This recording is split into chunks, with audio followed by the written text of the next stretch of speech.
Curse of Strahd. Well, folks, we've had our session 0. We agreed on several things for our campaign contract, expectations for this horror game. I'm sure many more things will crop up as we get into the campaign. Okay. And I just got a request that I have to fix something with one of the tokens, one of the characters, so that people can't see through each other's eyes. In terms of technical stuff, I can't always tell exactly what you guys are seeing. So make sure to bring that up right away so we can get it fixed.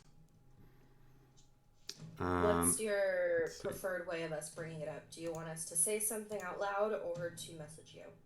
Well, if it's making it so that you can't play, then let me know right away. Yeah, message me. And sometimes I don't see messages when I'm really focused on dungeon mastering. Like right now, I'm trying to talk and edit this at the same time. And here we go. So this is Alina. I need to change it so that... There we go. Okay.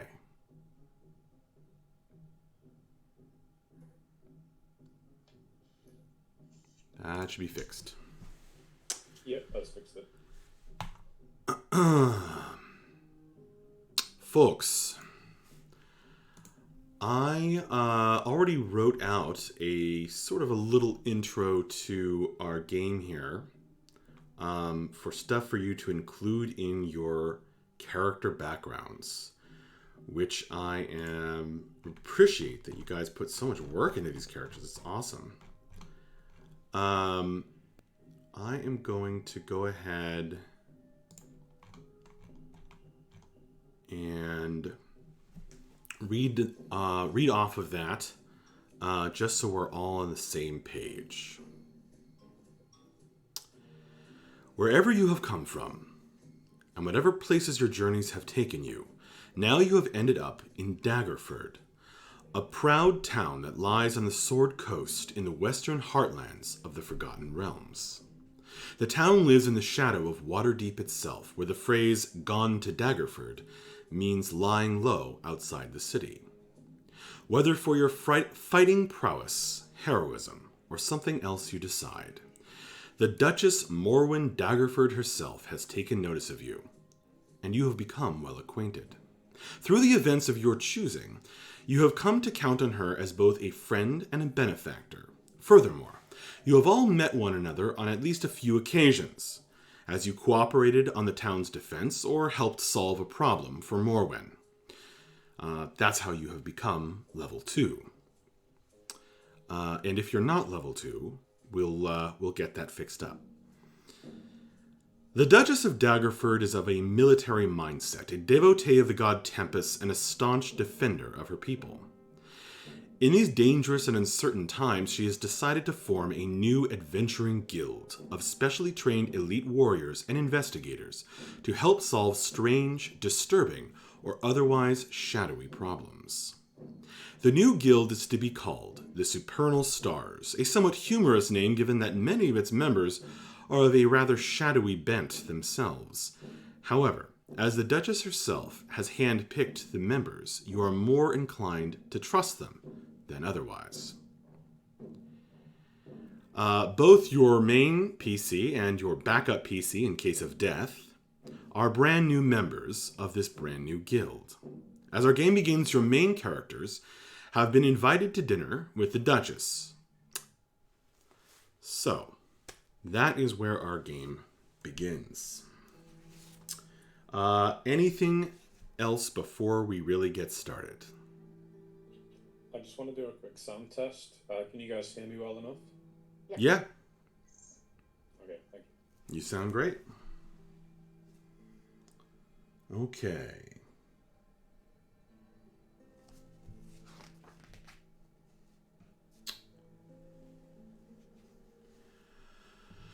So, Duchess Morwen of Daggerford is having guests for dinner. It is a beautiful autumn evening in Daggerford. As you walk the streets, the guards' armor gleaming, the banners flapping in the sea breeze. And as you make your way to the keep, you can smell the rich scent of pheasant and spicy soup. When you enter and get settled into dinner, it's a semi-formal affair. Your characters would be dressed in, however you think they would dress for such an occasion. As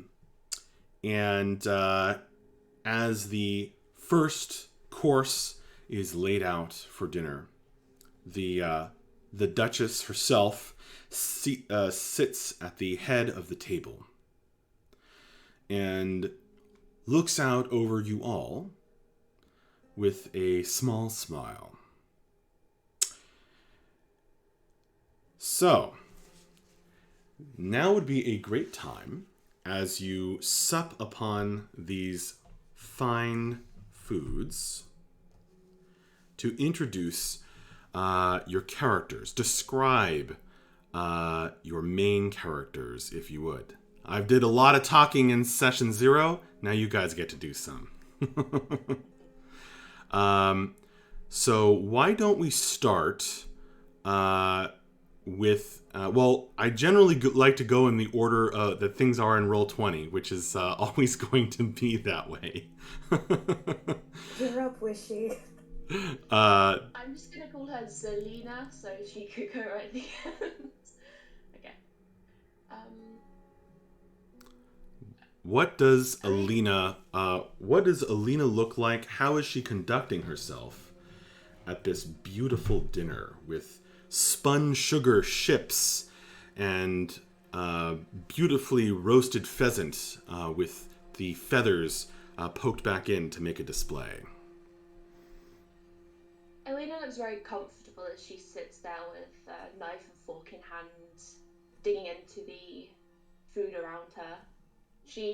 Her posture is very straight as she surveys around her. She is in a very lovely black gown, and her hair is pinned up very nicely. She still has that sort of tattered veil covering her eyes, but she sort of lifts it up to talk to the people around her. She offers people food, like, oh, would you like me to get you some of this? As she tries to make people feel at home in a house that's not hers. Wonderful. And she is a very pale elf, or is that right? She just looks human. She's human. Yeah. Alina is a very pale human, and you were actually you would be carrying your gear, although you would probably leave your weapons at the door of the keep. Yeah. So her gear marks her as what? I want to once again go over everybody's race and class, if you don't mind. Okay, so she wears a pendant around her neck in the shape of a raven, and she travels pretty lightly. A bag kind of attached around her hip. She channels her sorcery magic through the pendant. There we go. She is a moon-touched soul sorcerer. You get to see what that looks like when I play. Thank you so much. All right. So you're interacting with the other members of the new guild, other people who have been invited to this formal dinner, There are smiles on people's faces. It is a grand occasion. Rin, would you tell us how about your character?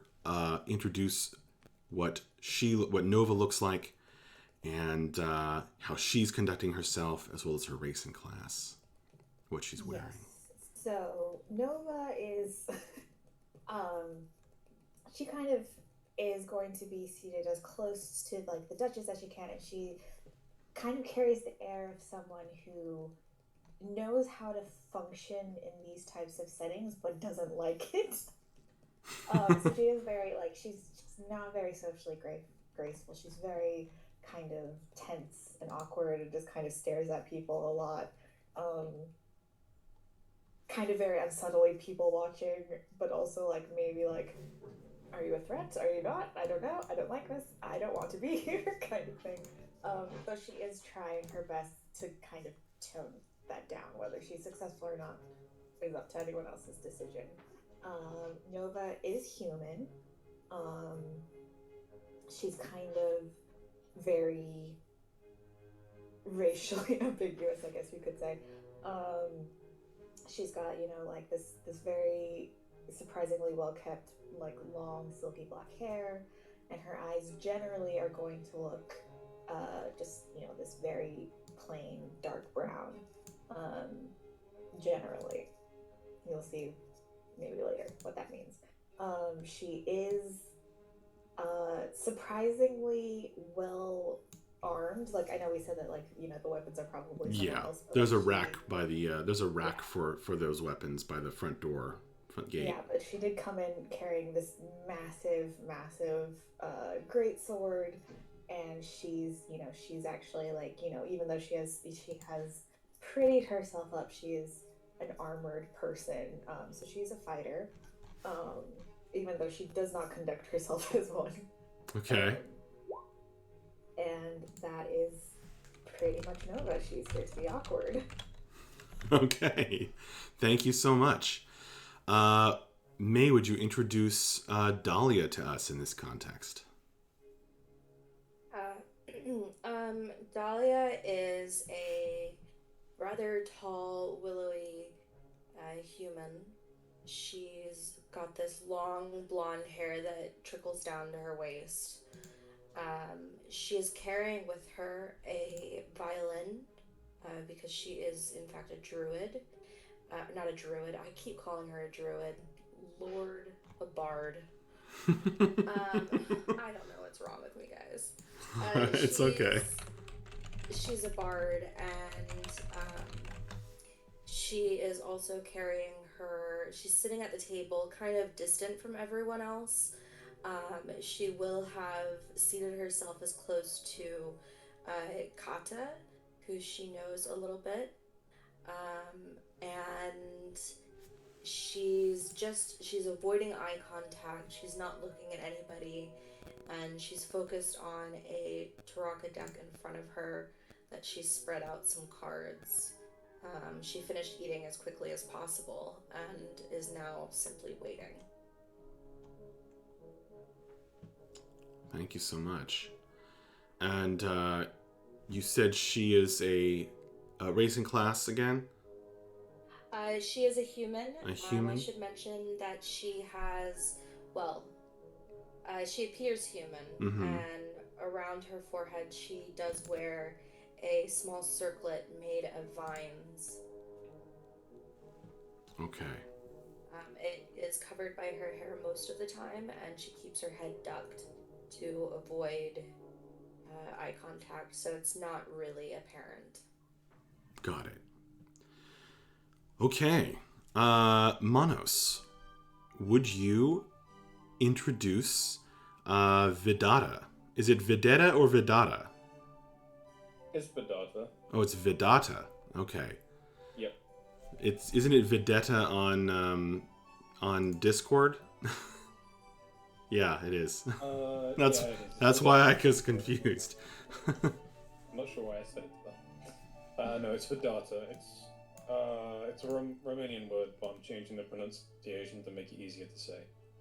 Because Vedeta doesn't sound like a word; it sounds like vendetta. Sure. That's true.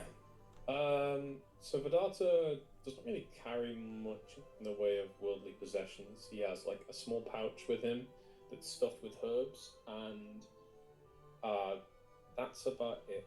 Other than his staff, which he appears to use for walking, his staff has this like fist-sized glowing orb on the end of it, and he won't part with that, even if someone tried to force him to. Under the impression that he uses it to walk. He's a very world-weary man. He's very clearly travelled around a lot. He seems uncomfortable in this party setting, but still rather chatty, and will do his best to strike up conversation with anyone he can, really.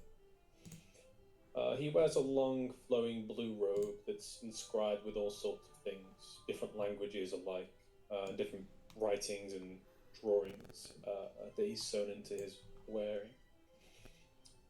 He looks human, but there is this almost milky white color to his eyes that shows he very clearly has something going on. And he seems very, very in tune for magic, even for a human. Even for like a human, someone who was a wizard, he seems much more in tune with things around him. He's a druid, and during the lunch, he would spend most of his time either talking or studying over his astrology books that he carries around with him. Making room at the table for his books. He'd just push his plate away and start writing if he had to. I love it. Okay. Jordo, would you tell us how Mavs is conducting himself at this banquet, this dinner? Sure. So Mavs would be sitting at the table, kind of with two books on the side, one on top, one below, kind of jotting notes down, trying to flip page back from page to page while kind of writing stuff down, and kind of quick glancing up at everybody at the table, kind of just not really sure what he's taking notes on, but it looks like he's doing some sort of research in his book. You know, he's picking up a spoon and trying to put it in his mouth as he's eating, but he's not paying enough attention, so he kind of like has to keep looking at it to see, you know, kind of like when you're trying to drink out of a straw and you're not paying attention, you're trying to find your mouth with it. In general, on him, he usually keeps a shield. The shield is of a kind of a similar material to his shell, so it kind of looks like it belongs there in the section, because it's kind of hard to tell that he has the shield because it's similar color and shape that he did purposefully. He has a mace set aside, and everything else kind of strapped onto him are like similar to like how people keep cell phones on their like belt buckle. He has like a book or two on his side, and he's just kind of keeping to himself, and he looks fairly distracted. And he is a cleric. Excellent. Cleric of what deity? Life domain cleric. I don't actually think I haven't. You didn't pick a deity yet? Okay, that's fine. We'll talk about it. We'll talk about it. The Forgotten Realms deities are very interesting, but I would recommend Lathander. God of nobility. Sunrise. God of the sunrise. Yeah, I don't know how. I'll definitely look at that now. I don't know how I missed it. All good. Okay, thank you. Yog, would you please introduce Kata and how Kata... was that a clicking sound? It wasn't me though. Oh, okay. It was, yeah. So Kata is the Kenku artificer, and all things considered, he's probably conducting himself more in tune with the situation than most of the others, even though he himself is kind of like, he shouldn't fit in, but apparently he's got the best table manners of everybody around. So, just to describe him shortly, he's got these black feathers that cover most of his head. He's wearing a kilt that doesn't look like it's been very expensively made. It's not in clan colors of anyone. It's just a striped pattern, some cloth that fits the style. He's got a sizable belt on him with big pouch in front that has a big buckle. Under the kilt, he's wearing a leather jacket, and he actually is wearing, and that's like the most obvious thing that seems wrong at the table, a leather glove on his left hand. His right hand is ungloved, and it's a Kenku hand, so there are feathers, there are claws on it. And the right hand is in a black leather glove. The jacket itself is also dark brown, blackish. It fits kind of well with the rest of his colors. There are some straps on the front. His eyes are of a dark brownish color. It's hard to tell where he's looking because you don't really, like, there's only the pupil that you really see. So he likes to move his head around, and he seems to look at most things with only one eye. So you kind of can tell by the way he turns his head which way he's looking currently, because the side he's looking out of tends to be up. He's smaller than a human. He's got a long beak. He actually eats quite well with a knife and a fork, so apparently he's got table training. And he does not seem offended by eating bird.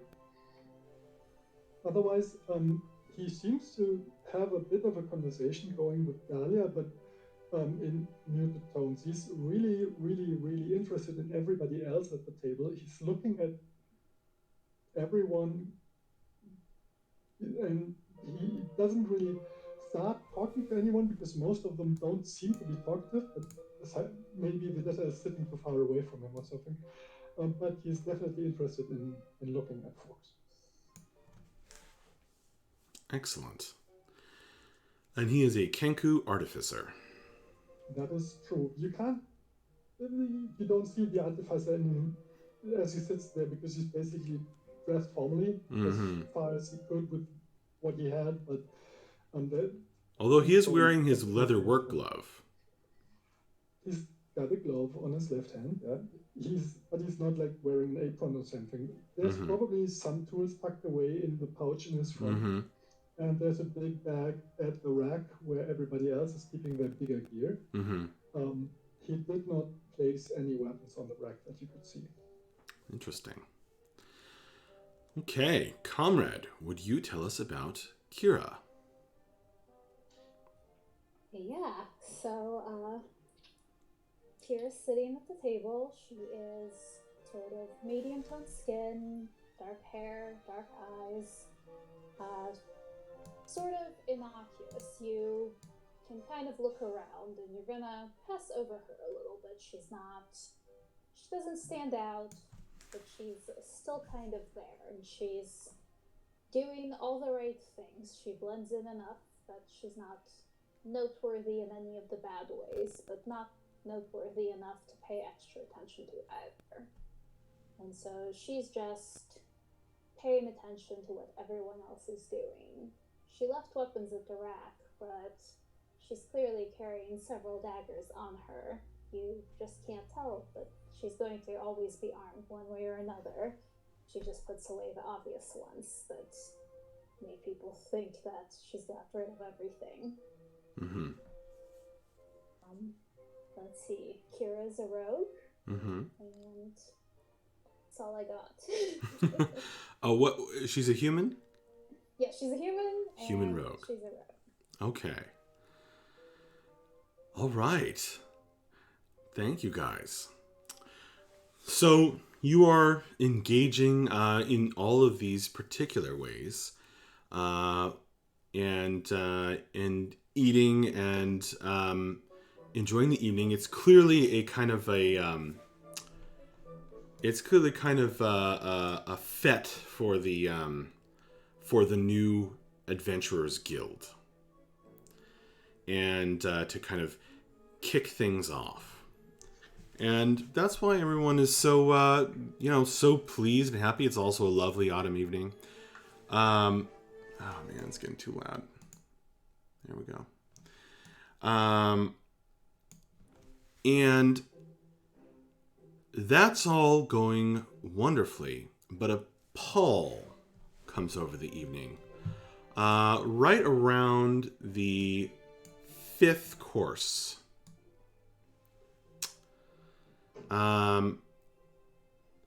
As the Duchess, who has been conversing with the people nearby, seats have sometimes been changing so that different people can sit by the Duchess and speak with her. But in a kind of a break in the conversation, she voices her concern about a band of wayward travelers camped outside the town's walls. She says that they seemed harmless at first, but Morwen has received disturbing reports, and a certain steel comes into her eye. She says that as things have gone missing, the townsfolk and other visitors have been saying that they were stolen. These objects were stolen by these travelers, or that they've been harassing people, demanding money and wine, and threatening to put hexes on anyone who doesn't pay up. The Duchess says this may not be entirely true. But yesterday, she says she ordered several guards to send them away. The mysterious visitors camped outside the walls, that is. But the guards couldn't get the job done. And when they came back, they spoke sympathetically about the visitors. The Duchess, knowing that you are all adventurers,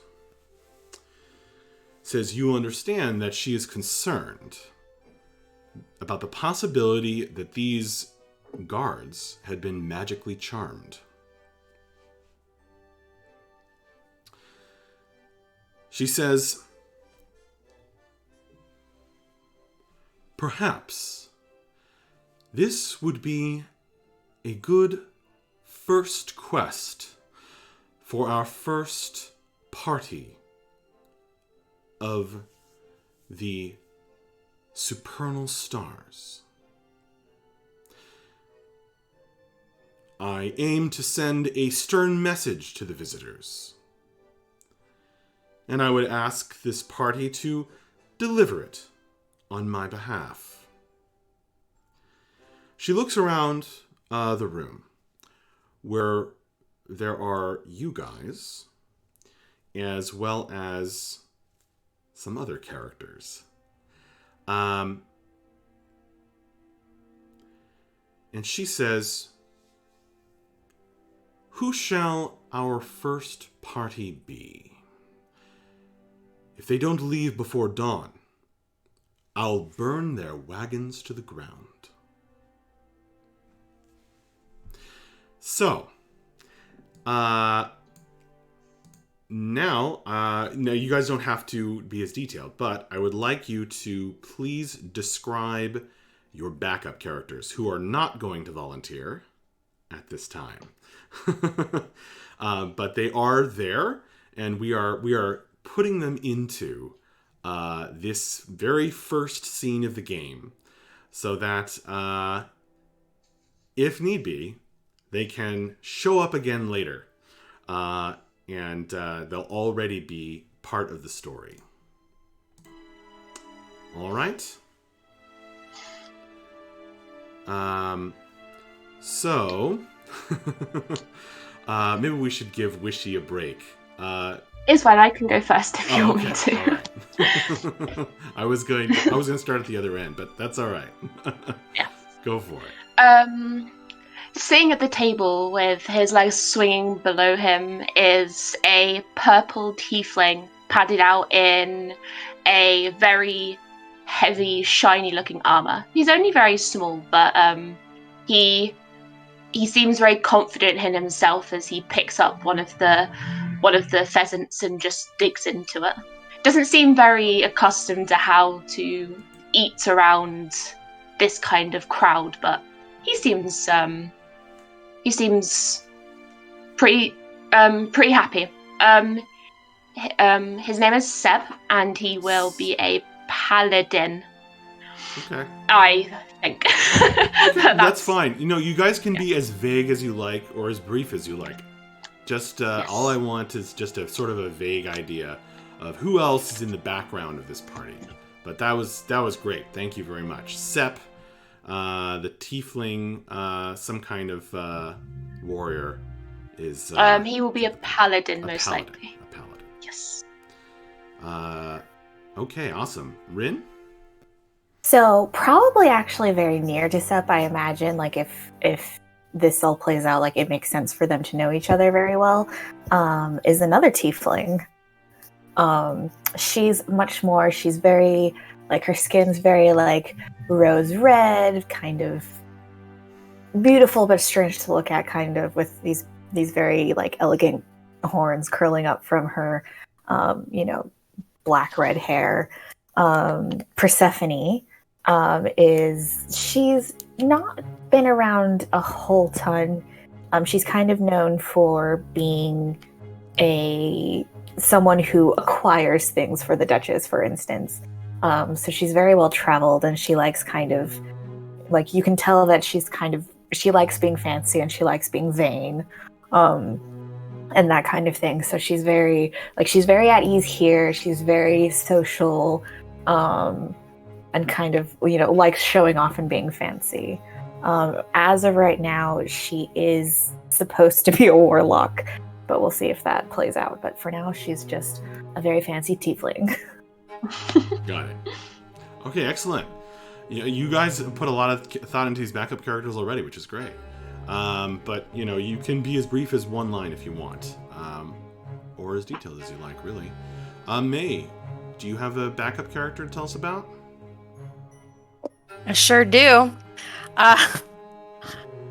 Sitting next to the other two tieflings is a third tiefling. She has black horns and very dark skin, and she has these silver freckles across her face. And she is wearing kind of a floaty. She looks like she was raised by druids, and this time I do mean druids. She looks kind of floaty and ethereal and airy, but she's wearing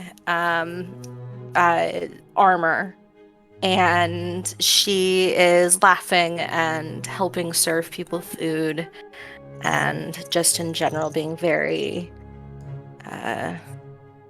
open and friendly. Cool. Manos, you want to tell us? My backup is Théoden Whitemane. He would be found sitting pretty much right at the end of the table, staring at everyone like a purveyor of gloom and doom. He is a blue dragonborn paladin who wears a crest of the Raven Queen on his chest and always looks like he wants to murder you. Yes. Yikes. All right. He's a sloppy. We all know it. Jordo, do you have an idea for a backup character? Yes, that would be Mighty Thunder, or Myth for short, which is a Tabaxi monk. He would probably have just like on his plate left just like bones of only meat that he had eaten, and you'd probably find him in the closest spot next to like a window, just with his legs crossed and him kind of lightly purring while meditating, and probably not paying too much attention as to what's going on. He's kind of just on his own over on the side meditating. Excellent. Yog, do you have an idea for backup character? Yeah, this yak is a bit small for a lizard folk. He isn't wearing much, like most of his people don't take to armor or clothing in general. But he tied blue ribbons into his crest, around his arms, around whatever else he thought would make him look like this was a festive situation. He's got no table manners at all, but he's got a good appetite. And he probably would fit in between the tieflings and Vedata, I guess, in terms of like who he would get along with best. He is clearly someone that doesn't live in settlements a lot. And you've not seen him in town before this occasion. He probably snuck in to attend, and he's gonna sneak out afterwards. He's a lizard folk ranger. Right on. Comrade, do you have a idea for a backup character? Nope, you get a shadowy, mysterious figure somewhere near me because I don't have a character thought up of yet. Okay. Sorry. Character not unlocked. All right. Well, you better keep Kira alive.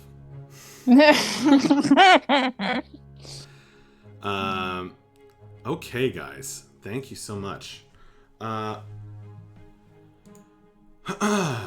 So, as the Duchess is looking around, and she says, Alina, Nova, Dahlia, Vedata, Mavs, Kanta, and Kira. You shall be our first party of the new guild. I ask that you go and deliver my message immediately after dinner. I ask that you be firm, but if these folk have a legitimate need and you see fit as your first guild task to help them, then go take care of the need and return later.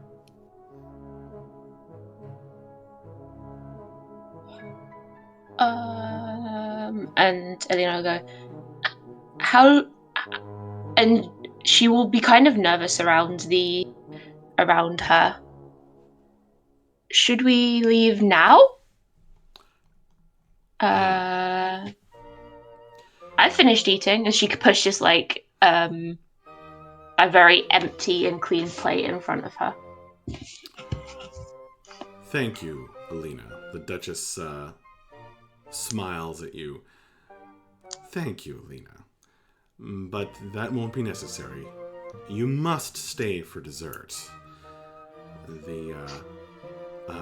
You're sitting near the Duchess, and she kind of leans forward and says it like in a kind of a loud whisper, a stage whisper.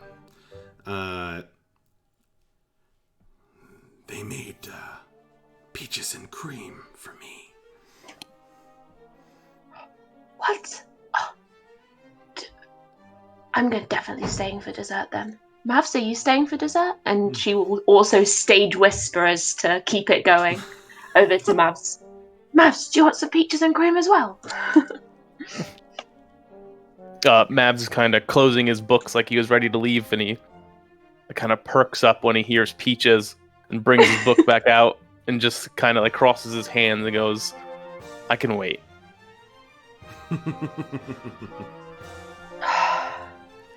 That's the spirit. And Alina will just wait there with like knife and fork in hand, waiting for them to deliver it, almost deadpan until it gets put in front of her. Well, several footmen arrive shortly thereafter, and other servants, and the footmen speak to the Duchess, and while the servants are clearing the dishes, and bring out these beautiful desserts. Daggerford is a small town, but it seems they've pulled out all the stops for this occasion, and the desserts are truly amazing. It's something you'd see in a much larger hold, but yes, there's spun sugar ships, as mentioned before, and peaches and cream, and pies and all kinds of or dessert pies. Since I know we have some people who probably think of pies as dinner food, not dessert. So dessert pies, and cakes and all kinds of delicious things. As the dinner evening comes to a close, those other characters we described kind of pick up their things, bid you a good evening, and make their way back toward the center of town. Perhaps to have a drink to celebrate the launch of the new Adventurers Guild. However, you 7 have a particular task, and you will pick up your things, and unless you tell me otherwise, head toward the gates of Daggerford. I think just like before they actually leave the Duchess, like Nova does take a moment just to kind of like very formally be like, you know, like, we will complete this task for you, my lady, because she does like to check in very formally with the Duchess when she has a chance, kind of thing. Okay. The Duchess will return your salute. And she will tell you to keep a close eye on things. And she says, she repeats what she says earlier. She says, remember, Nova, if they have a legitimate need, go to their aid. But if they don't leave before dawn, I'll burn their wagons to the ground. It will be as you wish, my lady. Good night.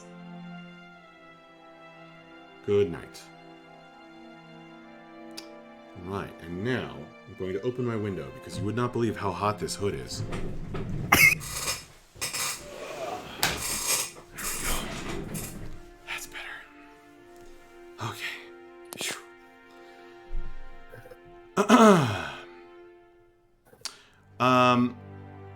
Unless somebody else wants to jump in, you guys gather up any gear you left by the gates, and anything else you might need, and head toward the gates of Daggerford. The travelers are camped on the hill outside the gates, near the road. The guards, you know them, or at least know some of them, in their gleaming armor, as the moon rises and the stars are coming out at this point. They nod to you. They haven't closed the gate just yet, but you can certainly get back in by the postern gate, the small gate.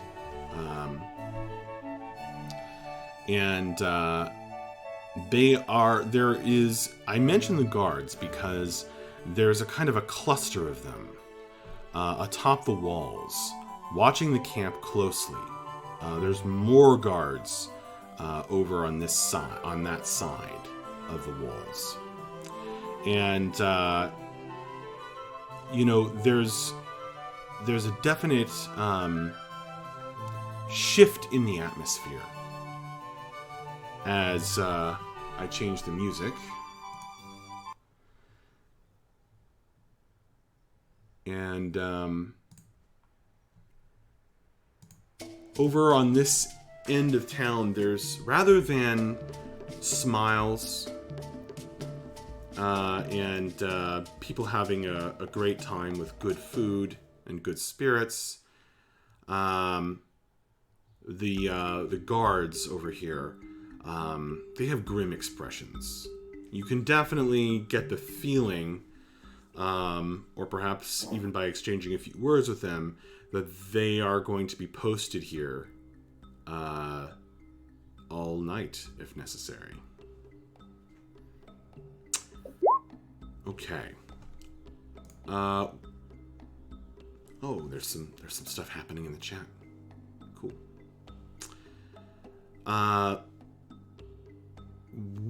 Will you guys now approach the camp after leaving the gates? Yeah, totally. Like, Vidasa wouldn't really take a moment to wait. He doesn't want these people to be hurt if they don't need to be, so he wouldn't even take a moment to stop and look around. He would just head straight towards them. Okay. There are several... Alina will be straight after. I'm sorry? Sorry, Alina will be straight after him. I put myself on push to talk because noisy. Sorry. I haven't heard a single background sound, so you may not need to. Cool. There are a cluster of barrel-shaped wagons, and even in the moonlight, you can see they are beautifully carved and painted, and there are several lanterns hung on the sides of the wagons. But most of the light is coming from a crackling bonfire in the middle of the camp. And there's about a dozen men and women gathered around. As you get closer, you are once again hearing folk in good spirits. But it's quite a different atmosphere than the formal dinner with music and things, and a fire in the fireplace that you just attended. A few of them are singing and dancing around the fire, while others are finding happiness in their flasks and wineskins. It becomes clear as you get closer, the three barrel-topped wagons I mentioned are kind of parked at odd angles, and tied to a nearby tree, grazing, are half a dozen draft horses, wearing bright coats with bangles and tassels. As you approach, these folk turn and take a look at you.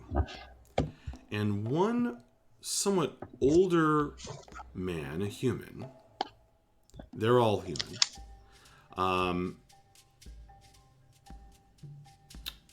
distances himself, or comes forward rather, and he says, "Welcome to our camp. I am Stanimir, and we are the Vistani."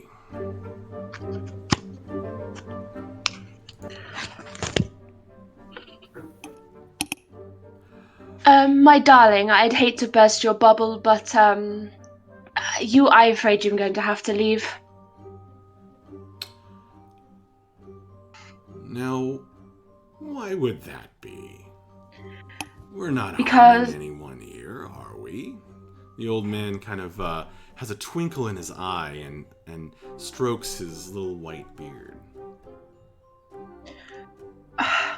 We've been told to come and move you, or your wagons are going to get burnt, my dear, and we don't want that to happen. Burnt? Do you need any help? When are they going to be burnt? By the morning. And she kind of grimaces at the fact that that's the threat that she has to tell them. He laughs. He looks over at you guys and counts you. 7. Don't worry. Nova, is it?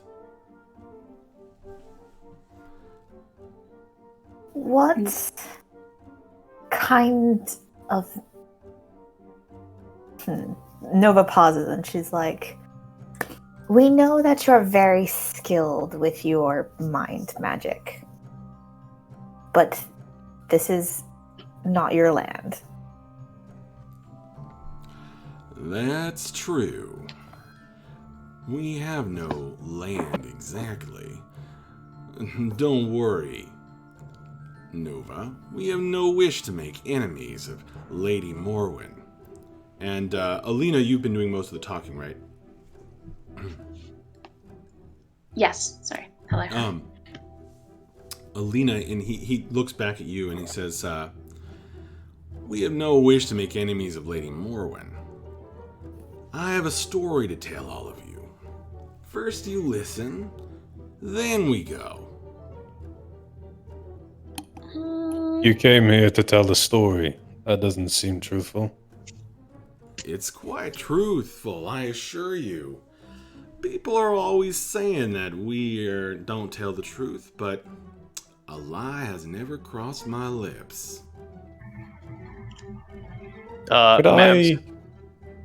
I'll say Oh, Mavs sorry. hears the word story and kind of pushes it in front of him, has his thing in front of him and goes, I'll hear. Excellent. And he turns away and gestures you guys to come gather around the fire and hear his tale. Really quick, kind of in this very moment, would Nova be able to tell if he because she was named specifically, like, does she get a sense that, like, he could have named all of them, or was there, like, a specific target towards the fact that, like, he somehow knew her? You got the sense that he knows all your names. I just didn't want to go Alina, Nova, Dahlia, Vidata, Mavs, Kata, and Kira. Totally get it. But as he's talking to you further, I won't speak every one of his lines, but as he's talking to you further, he uses every one of your names. He was speaking to Nova because she's kind of got a reputation as a strong right arm of the Duchess, and to Alina because she was talking to him. Nova looks very creeped out, but she'll follow.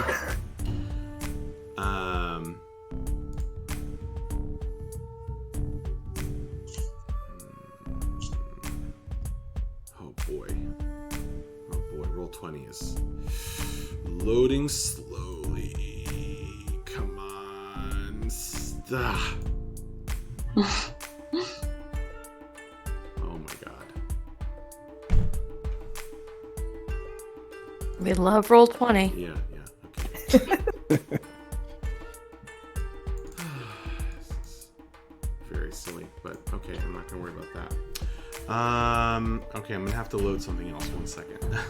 I have all this stuff on here, but I just have to load it up. 1 sec.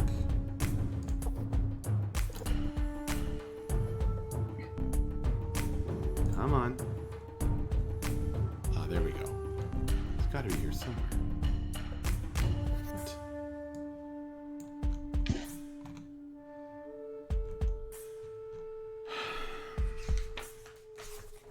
Well,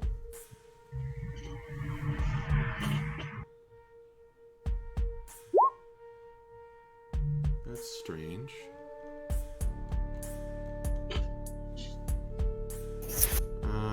Okay.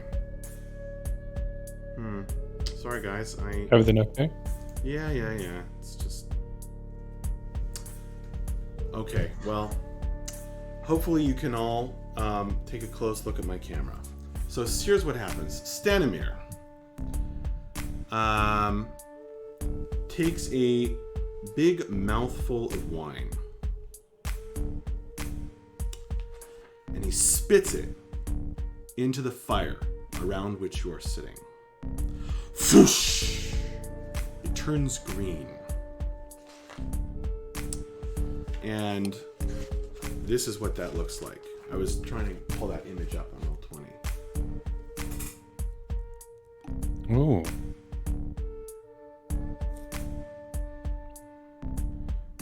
He spits the wine into the fire.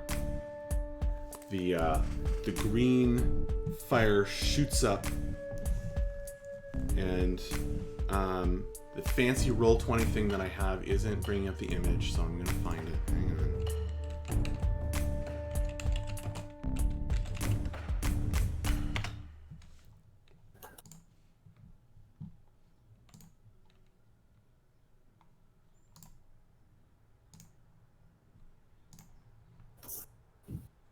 There, here we go. And he begins to tell his story. There we go. There we go. Ah. All right.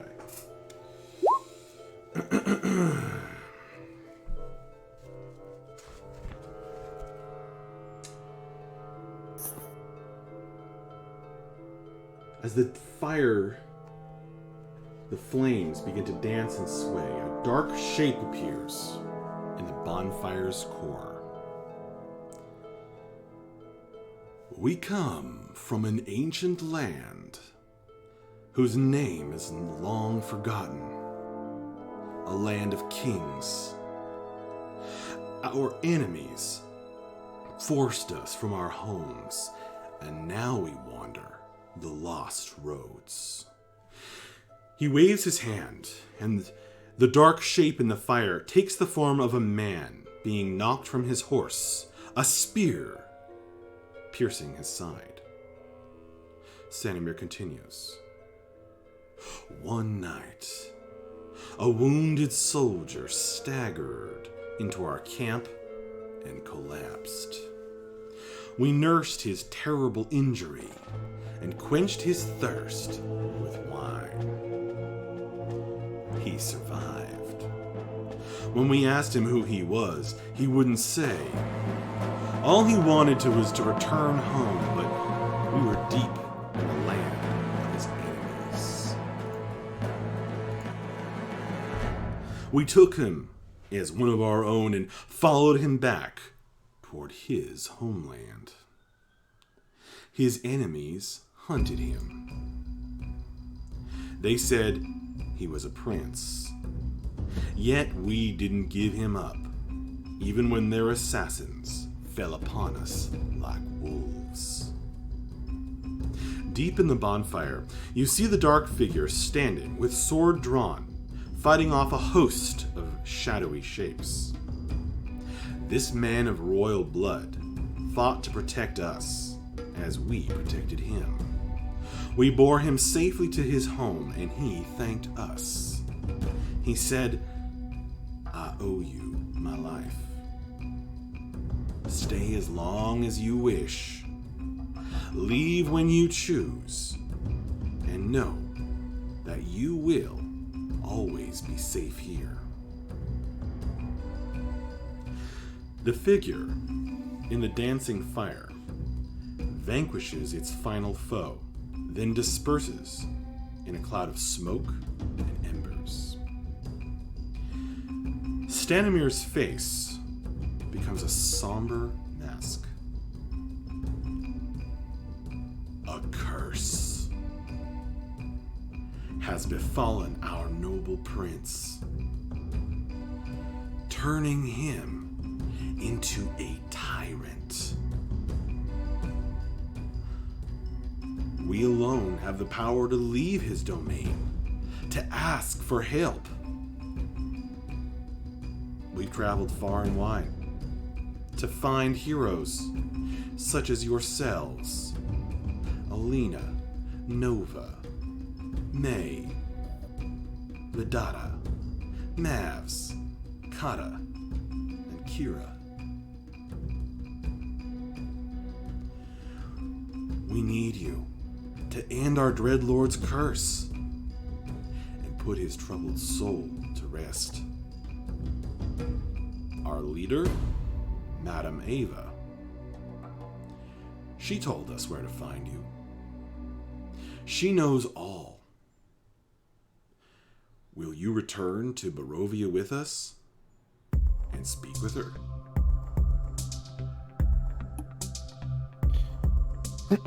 Vedata seems like deeply interested in this story, listening along with rather deep contemplation. And as he finishes his story, Vedata kind of leans forward, holding the glowing orb in his hand, looking down to it, and then back up to Stanmir before saying, "You said your prince has come across with a curse that has twisted him into a tyrant.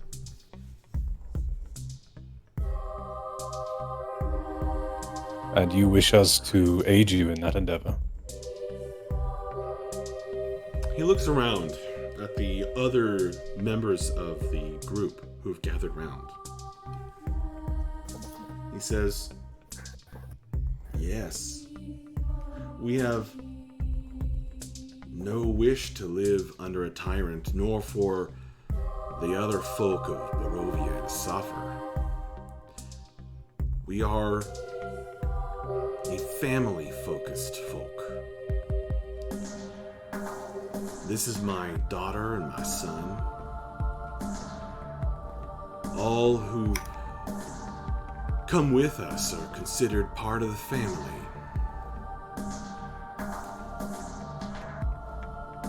And we want the roads that are our home to be safe.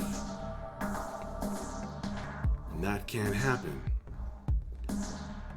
while our dread lord is under this terrible curse." What kind of curse is it? Thalia will ask.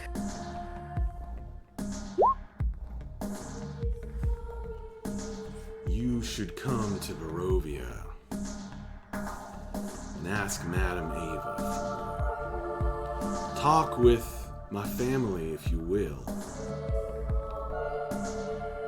Get to know us if you like. And I hope that when we leave before dawn, you'll come with us.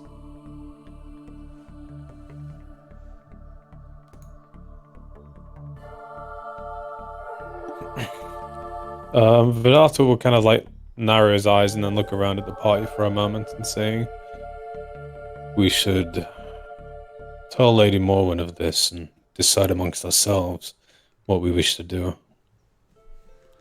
The old man gets a kind of a gleam in his eye. He says, "Well, I suppose if you need to do that, then do that.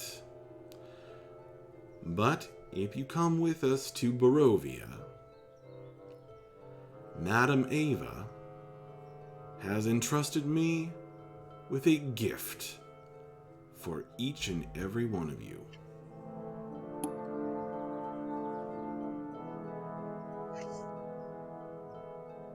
A gift? Aye. She knows all. She knows what it is you need.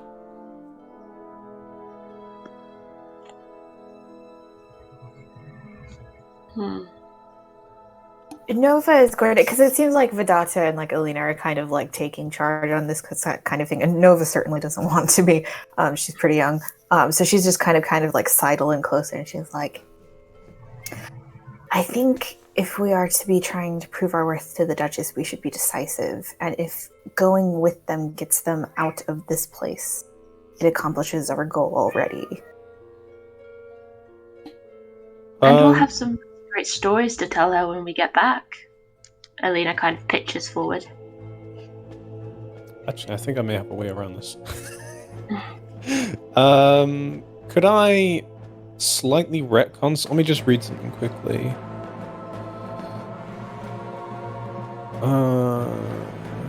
All they're asking is for you guys to come with them along the road. Has anyone of us ever heard of this land, Barovia? Very unlikely.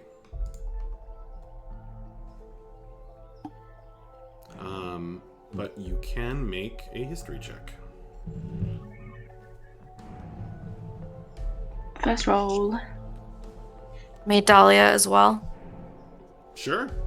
Shall we just all In everyone fact, check history? if you guys talk it over, my rule is that you can talk it over and then use an all roll and use the highest roll among you. Yeah. I mean, that's a pretty good roll already. First one of the game's a 22. First roll of the game, a history check. That's how you know it's a super commoner campaign.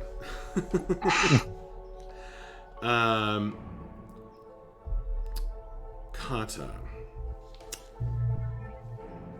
you have heard of Barovia. You've heard of it as a cursed land that, puzzlingly or mysteriously enough, is said to be close at hand, yet utterly cut off from the world.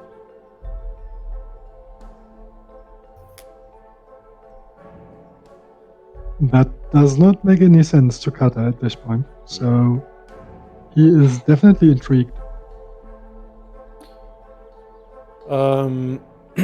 Sorry, I've got something. My Kata, throat keeps getting really dry. Do you want to as I'm share about that to with the rest of the group? He will tug at Mav's arm, like the arm that he's not writing with, very carefully to not like touch his writing, and look up at him and ask him in actually the voice of a girl, more or less. Have you ever heard of this? And then switches voices and does an exact copy of the old man, Rovia. That's so creepy. I love it.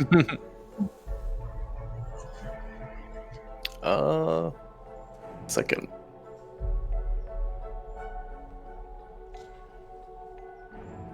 And if Mavs actually takes a moment to collect himself, Kata will like peek out of the other side of his head and look at whoever's on the other side of him and ask that person, "Are you?"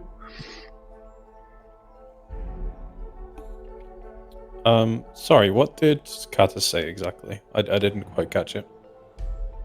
Have you ever heard of Rovia? Like the name of the country that the old man mentioned. Mabs is kind of looking back and forth through some of his pages and stuff, and he doesn't really recall anything. He's like, not me. You?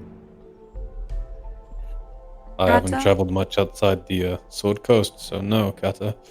I haven't heard of this place before.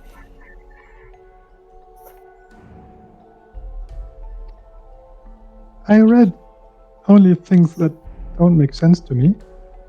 It's far and near at the same time.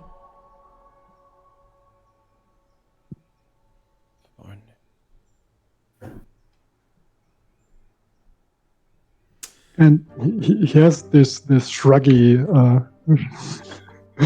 motion when he says that.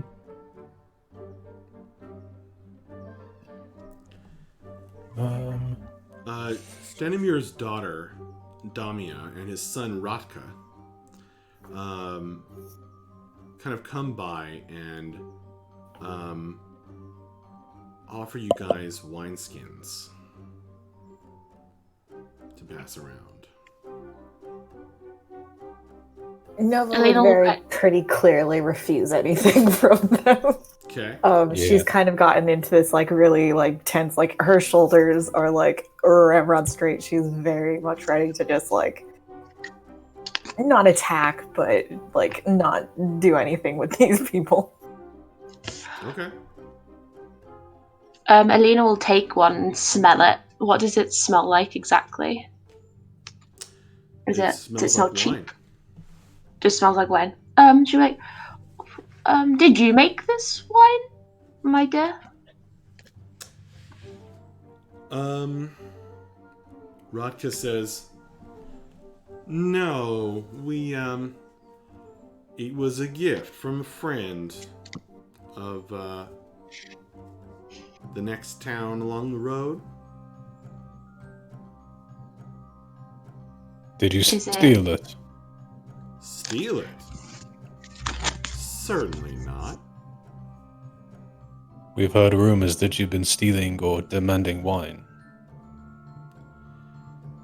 Well, that's ridiculous.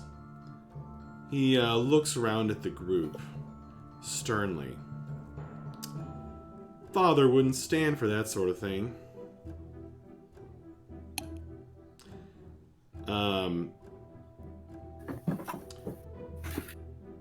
Anyone who has proficiency in either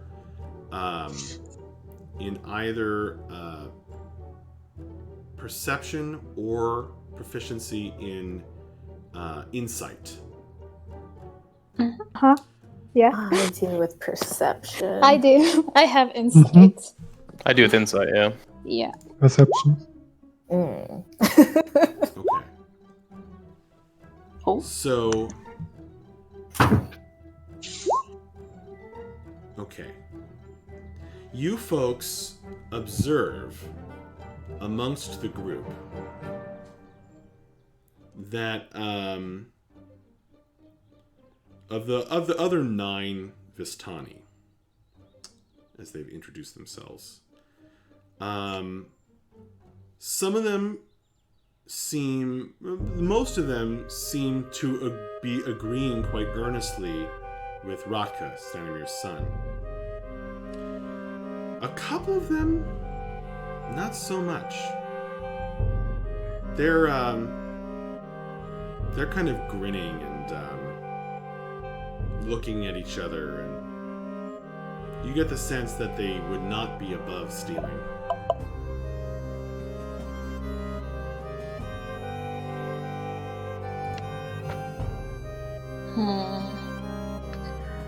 I'll pass on the wine for now, if that's okay. And she'll hand it back to her. Or them, I mean. Okay. Kira takes the wine and she pretends to drink and hopefully has enough sleight of hand to pass it off that she did. To make it look Okay. polite. Alright, you take a swig of wine. You want to roll sleight of hand? Sure. I don't know how to do that. Alright, make a dexterity check. Mm-hmm. You can actually click sleight of hand in your character sheet. I'm definitely figuring out how to get to there. It's right where you rolled. Oh, you didn't end up rolling. That's correct. That Okay, does sound like- right hand side, the second tab. Like if you Okay. see the chat on the right, the second tab has like all the documents. Okay. Find your character found there. the character sheet. Uh-huh. The second tab, there's the character sheet. Like the first one has a bio, the second one has the shape sheet, and then in the middle there should be a list of all the skills. Mm-hmm. And to the right actually. No, to the left. Sorry, I'm confused. And find the skill in there and just click on the text. It should light up blue when you go over it with the mouse. For dexterity. Sleight of hand. Oh my god. I'm sorry. I'll figure this out. You're fine. Well, Be below that. It's in the table below that. If you, it's Okay. like near the bottom. Okay. It's so I got- alphabetical, so or semi. Okay. So I'm like, I'm so unfamiliar with the shape sheet myself. okay. Insight Oh, there it history.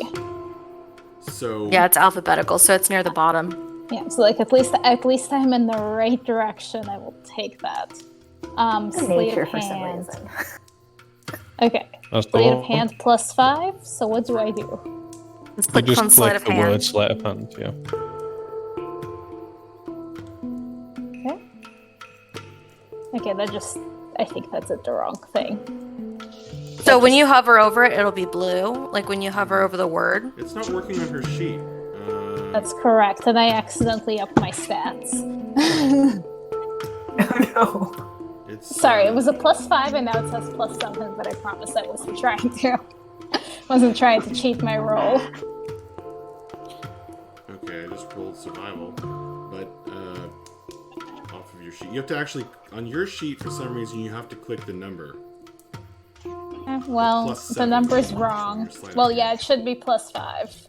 I accidentally upped it by trying to click on it.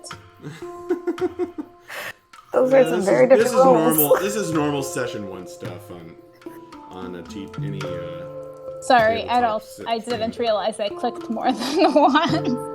And oof, one of those is real bad. I think the first one's the first one. That's the one that I guess I'm really bad at this. I did ask for a dexterity check, so we'll count that one. Yep.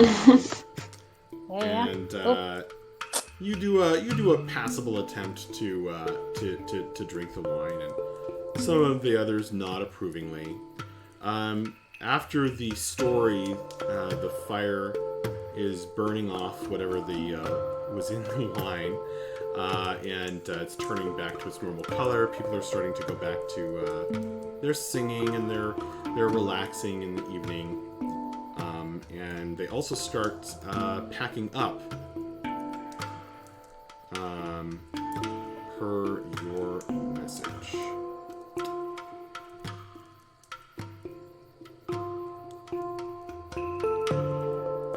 So what now, guys?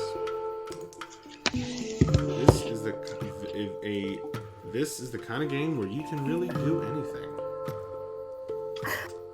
So if we turn down the quest, can we go play a different module?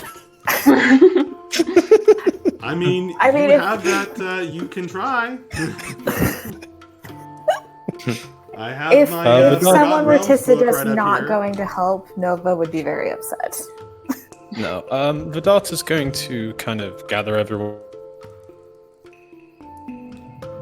You got cut off there. Or he'll walk. Oh. You said he'll gather Can you hear me? every. Yeah, I think sorry. the internet just muted. Yeah, my mic sometimes just disconnects whenever I move. Vidata will try to gather everyone together a little bit away from the camp outside of earshot. Then we'll sort of look around at the party one by one, and he'll say, "This is something, if we're going to do, we need to decide all together. Everyone needs to have a say in this. If we're going away with some strange man to possibly deal with the curse, this could take us a while. I don't have the right alone to decide that for you, so I want to hear what each of you have to say about this." Honestly, getting out of this place, my love, is what I want to do. So I'm okay to go. And she will nod her head quite viciously as she says that. I don't think it matters. I don't think it matters. You say that it's a choice, but we were given commands. That was an order. It is not a request. We were told to ask what he wanted. We don't have to do it. She said to go if they needed help. They have asked for help. The Duchess said that. I may have heard wrong. No, I He think shrugged and says, Dahlia will pipe in and say, "Yes, but the extent of that help, I think, is what's up for questioning here. I will go, even if you others will not. I want to see this land." Vidata nods and smiles at that and says, "I agree with that, Dahlia. I have a certain apprehension to helping people with kids, I guess. If him and his children are living under a tyrant, I feel almost responsible, and I feel like I need to help them." Mavs kind of chimes in and says, "Color me interested. I'm in."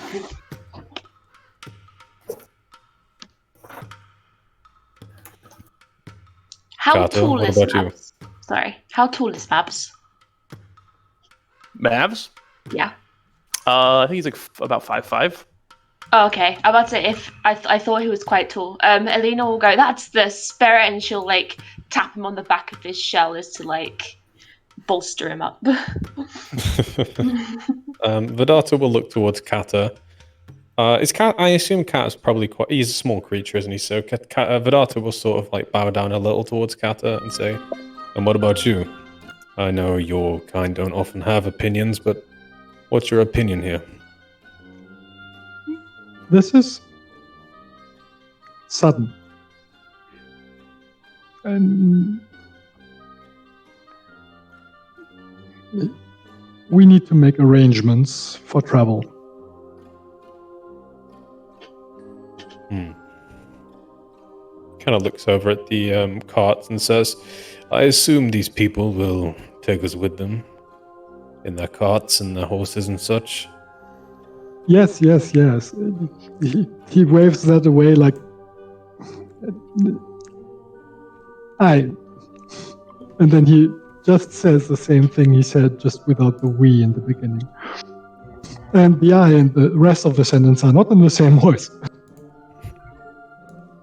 Kind of looks down and raises an eyebrow and says, well, Carter, do you think we should go with them? Or are you adverse to that? I'm scared. And he says that in the voice of an elderly person, apparently. But I totally want to go. He grins at that and kind of gives you a smile and says, well, you have nothing to be scared of. We're all capable people. Kind of looks around one by one. I'm sure we can protect each other. What about you, Kira? You haven't spoken up yet. Kira's been paying attention and was willing to go with the flow. She thinks we should be careful and we should be watchful, but she sees no reason why we shouldn't at least try to follow to find out what's happening. It looks like it could be something interesting. It seems we're all in agreement then. We go with the man, but we remain careful. And we be careful not to trust him too much. He smiles and kind of twirls his hand around his orb for a moment, and I will use my Wild Companion ability to summon a raven spirit on my shoulder. I will whisper a message in its ear saying that we're going with the men, and I will send the raven off to go and find Lady Morwen and repeat the message to her. Interesting.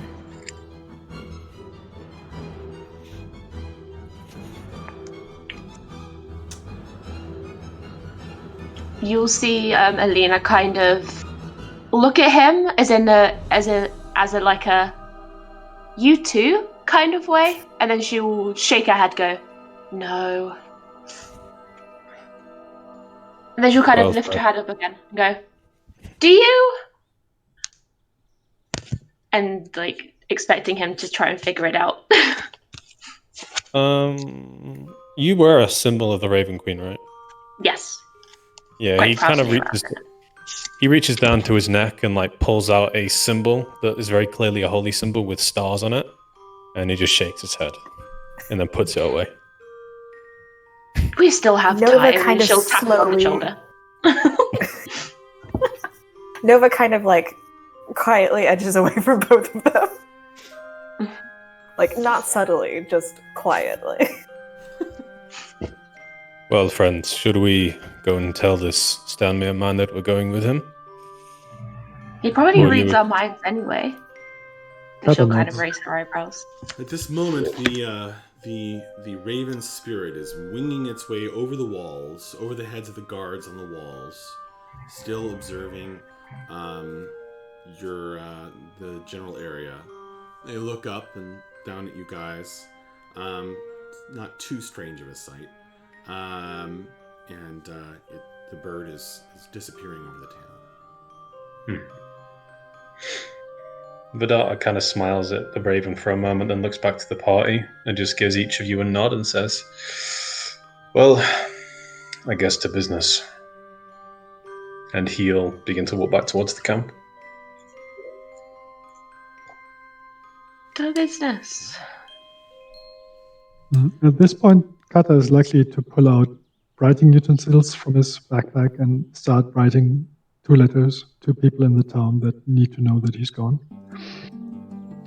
Okay. He's not sure yet how to return them to the town yet, but he intends to. Well, it sounds like it shouldn't be too hard to get back, right? I mean, we are supposed to leave in the morning, so it's probably time enough to just walk back to the gate and back. But Okay. Will you guys write up those letters? You can write them up even in Discord later if you want. And you start making ready to pack up and leave with these people. You can go back to your homes in Daggerford or wherever you've been staying in Daggerford, and gather up the rest of your gear. And for all that they've been partying, the Vistani, by the time you get back, they're packed up and ready to go. And as soon as you gather up again,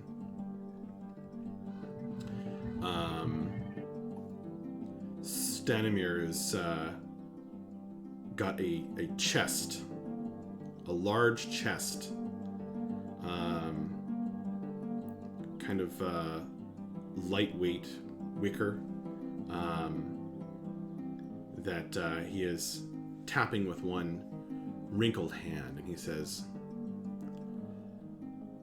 "When we arrive safely in Barovia, these treasures will be yours."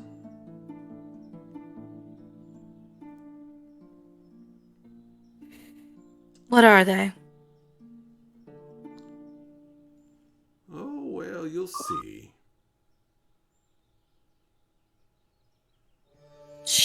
Dahlia will inspect his face with a frown. Is this like... Can she make an insight check to see if this is going to be a nasty surprise waiting in the box? Please make an insight check. Not very good at those. Ooh, I'll take it.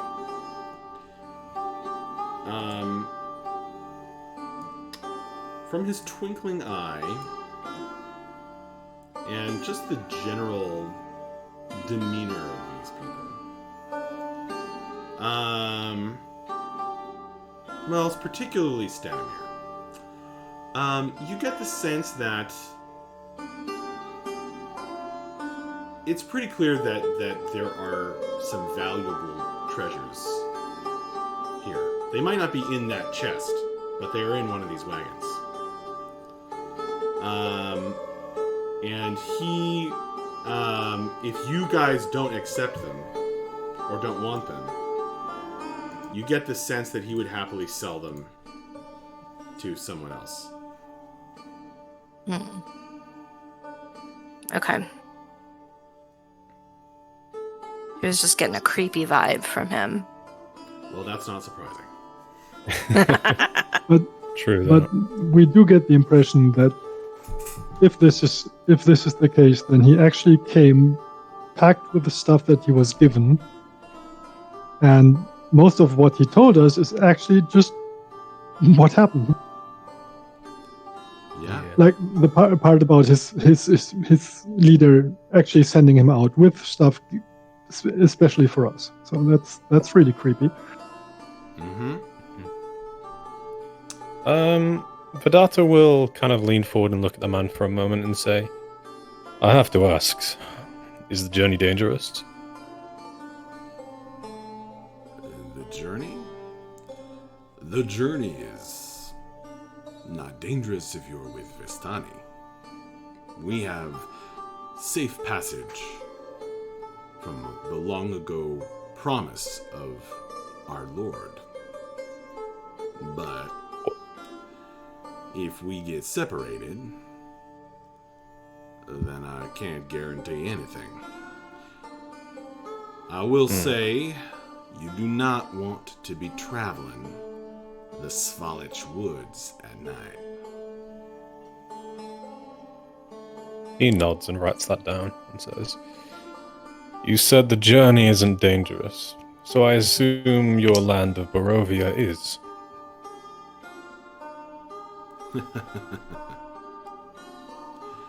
He shakes the reins on the horses, and the wagon starts up. Some of the Vistani are walking along the wagon. Some of them are riding.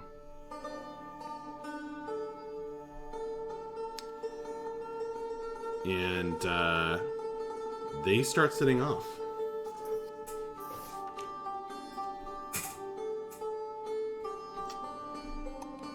So, And I suppose we all follow. I suppose you do. So you do. Yeah. Dahlia will follow behind near Kata and will pull out her viola or her viol and begin playing a mournful tune. This attracts two other Vistani who are musicians. Actually, specifically, one of them is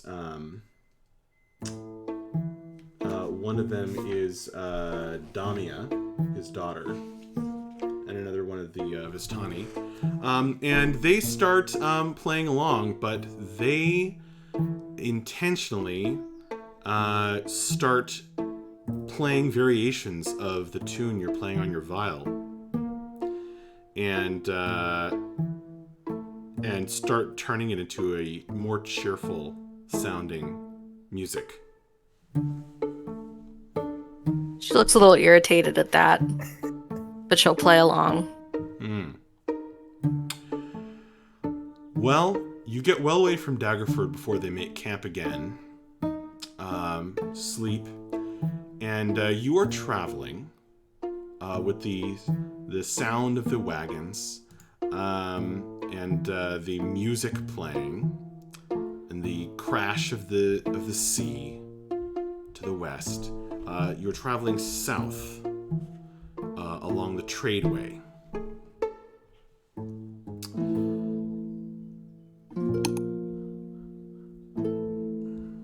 So we are stopping at kind of to make camp every night, correct? Is that kind of what's happening? That's right. So people would probably notice if they really, I mean, she's not a super, again, Nova's not a very subtle person. She just tries to be. She will disappear occasionally during the night. Not too far, but she's just kind of she's gone for a bit and then she'll come back. Okay. She's not gonna say anything about it, but that's as the nights go on, that's something that she will do pretty consistently. Is she will disappear for a bit and she'll come back and pretend nothing happened. Okay. During the journey, during the journey, Vedata would be. He'd probably spend most of his time reading the stars. Since they're finally away from town and away from artificial light, he would probably spend the days and nights just reading star charts that he carries with him, kind of chuckling happily to himself when he notices something he recognizes.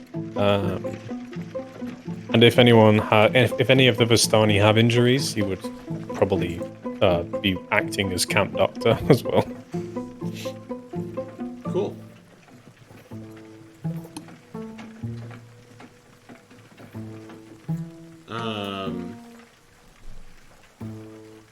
Yeah, absolutely. You guys, it's you're gonna spend a couple days on the road.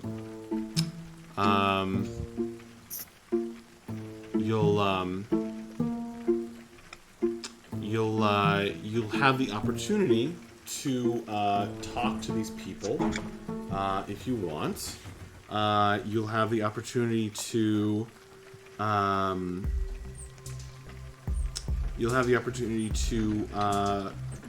buy stuff from them if you so desire. They sell magic potions that allow you to cross in and out of Barovia. they sell luck charms, as well as a few other interesting things. Quirky items like game sets or unusual wines. Specifically,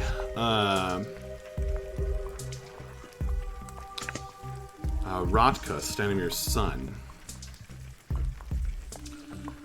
is always kind of hovering near the edge of your group, always just keeping an eye on you guys.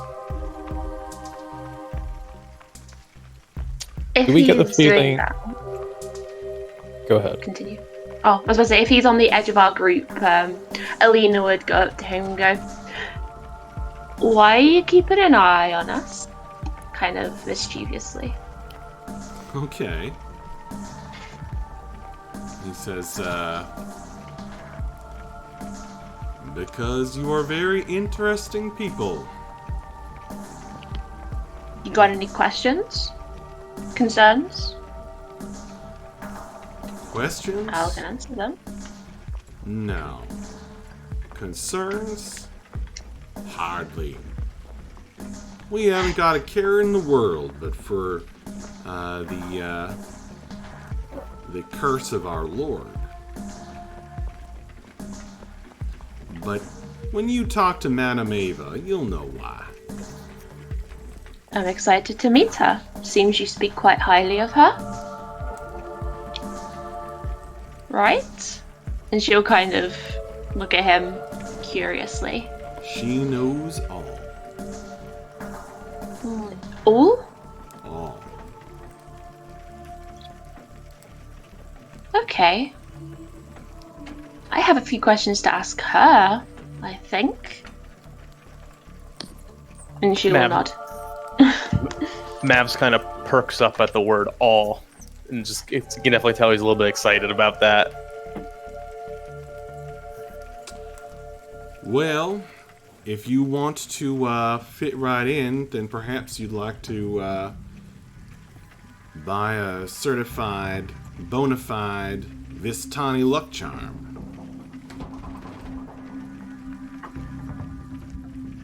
Don't have a lot of money. Oh, that's a shame.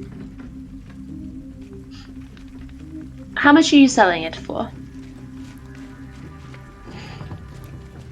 He looks you up and down. How are you dressed? Very fancily. Like she has a lot of money.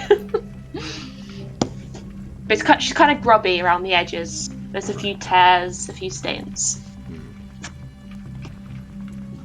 Well, one of these precious luck charms is, they're quite rare, difficult to make. But I could let this one go for 10 pieces of gold. 10 pieces of... Oh. No, I'm sorry. And she kind of shakes her little coin pouches around her thing, and you hear one singular coin just kind of rattling around like... I was a bit frivolous in my youth, you see, and I don't have much more. I'm sure Mavs does, and she'll kind of tap him on the shell. Go on. I think you need the luck.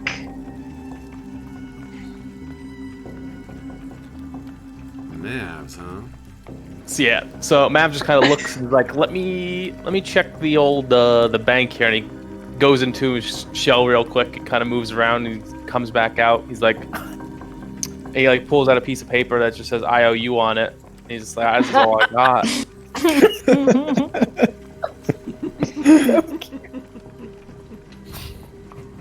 Same, my friends. Rotka shrugs. Dahlia will come over and say 5 gold.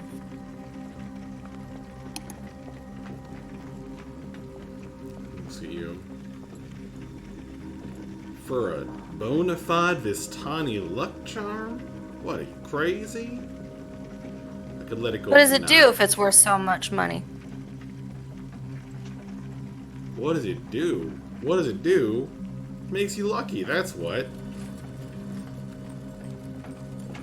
What does it do? Can she insight check that? Does it actually have any property? Is he trying to hoodwink everyone with a piece of wood on a string? Make a check. Make an insight check.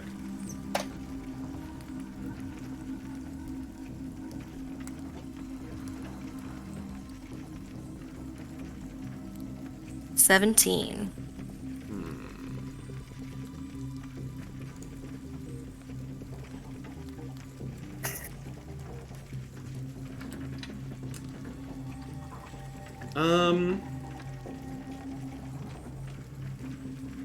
You suspect that it might actually be lucky, but it certainly can't be a great and powerful item based on the price. We will consider and will Let me put it this way. say... Rotka seems to think it is really lucky. Okay. She'll look at the others and shrug and hand over 9 gold. Okay. You have 9. You have 9 less gold and a luck charm. So write that on your sheet, and I am going to mark Dahlia with a red dot. So you'll have time to examine it as you're walking. And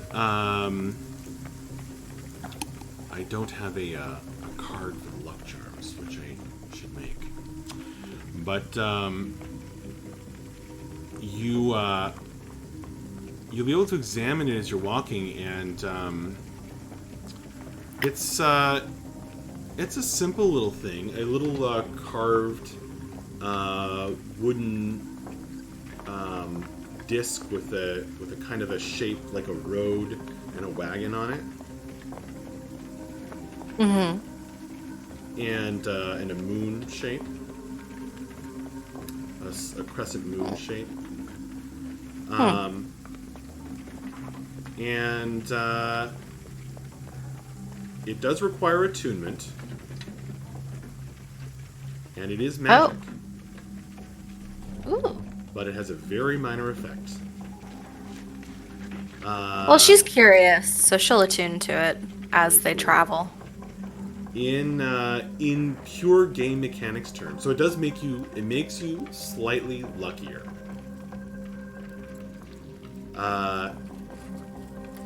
Which is how your character understands it. Mm-hmm. Okay. In pure game mechanics terms, whenever a random player must be chosen for something, a random player character must be chosen for something amongst the party, Dahlia will be excluded from that. Random. Ooh. Wow.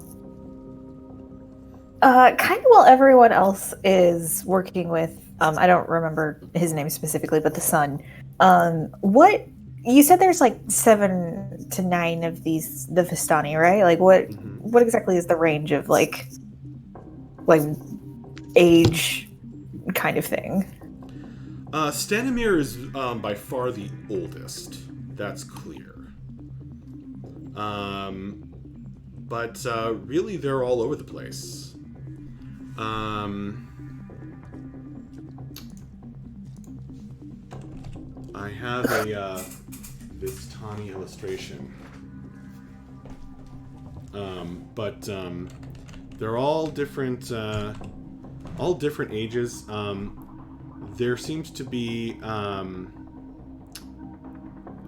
maybe 1 or 2 kids amongst them, but they stay mostly in one of the wagons and away from you. So would anyone kind of... Nova's kind of like very early 20s. I think she's like 21, 22. Is there anyone like kind of in her age range? Absolutely. Several people.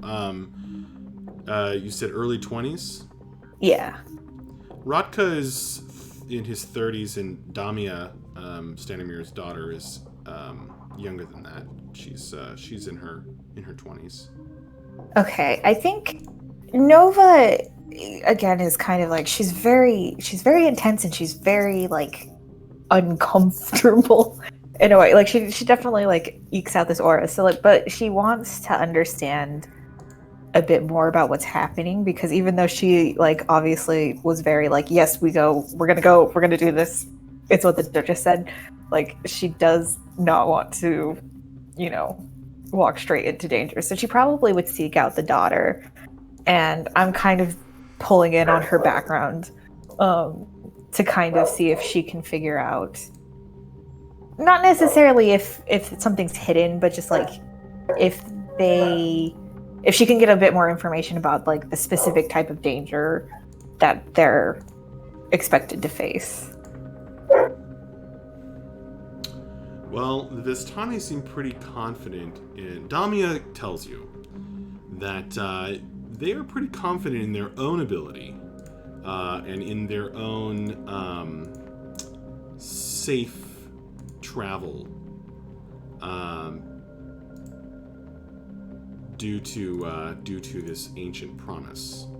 I'm trying to find a good image of the Vistani, and I'm like, how is it not here? Sorry. They don't seem worried about themselves or anyone traveling with them. So in terms of what she actually would be worried about, not that much. However, there's definitely... She won't talk about their Dread Lord. Or too many other details. But you can...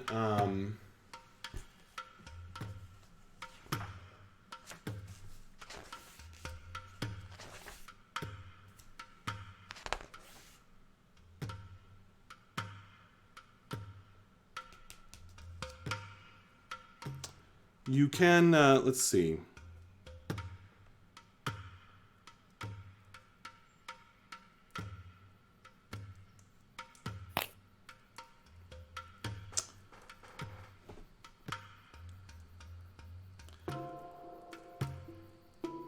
You can find out that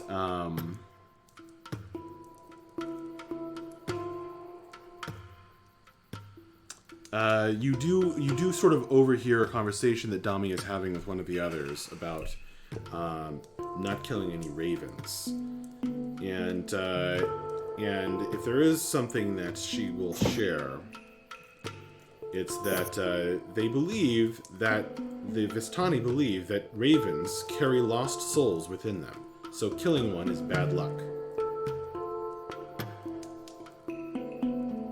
Interesting. Okay, yeah. I mean, in general, like, yeah, it's... Nova's not good with people, but she'll ponder that for a bit. Are there a lot of ravens around as they travel?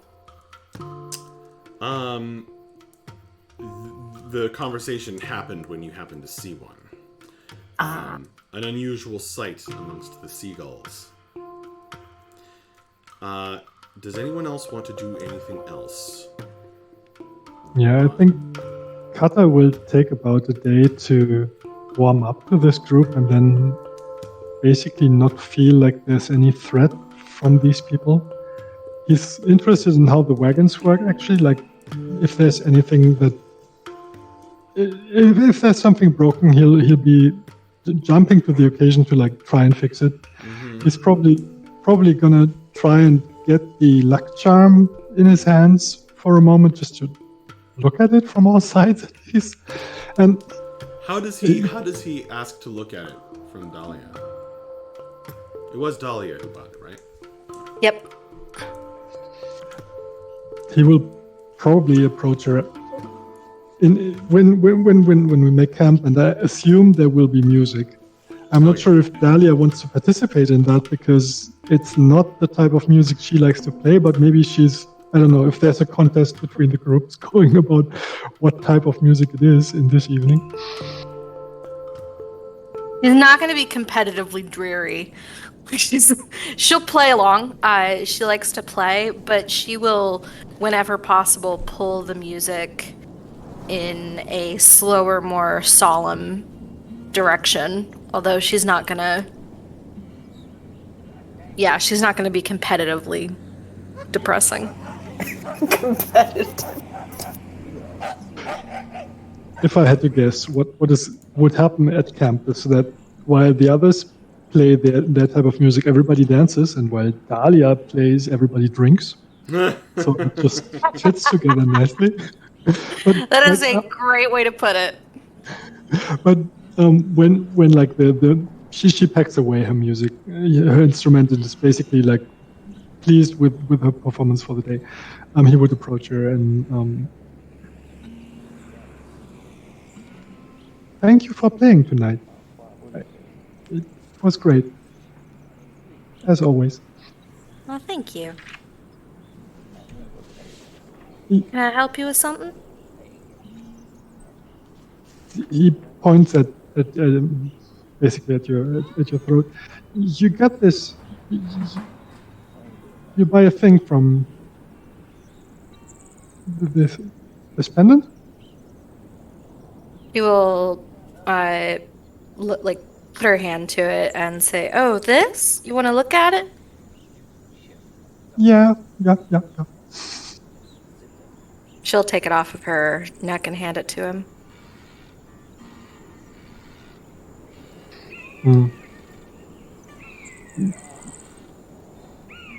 Would you mind if I take a closer look? He has it in his hand and it's dangling in front of his face, and he's peering at it. And he kind of like starts to rummage around in his pack with the other hand. So. Sure, as long as you don't break it. Oh no. And I think he would actually like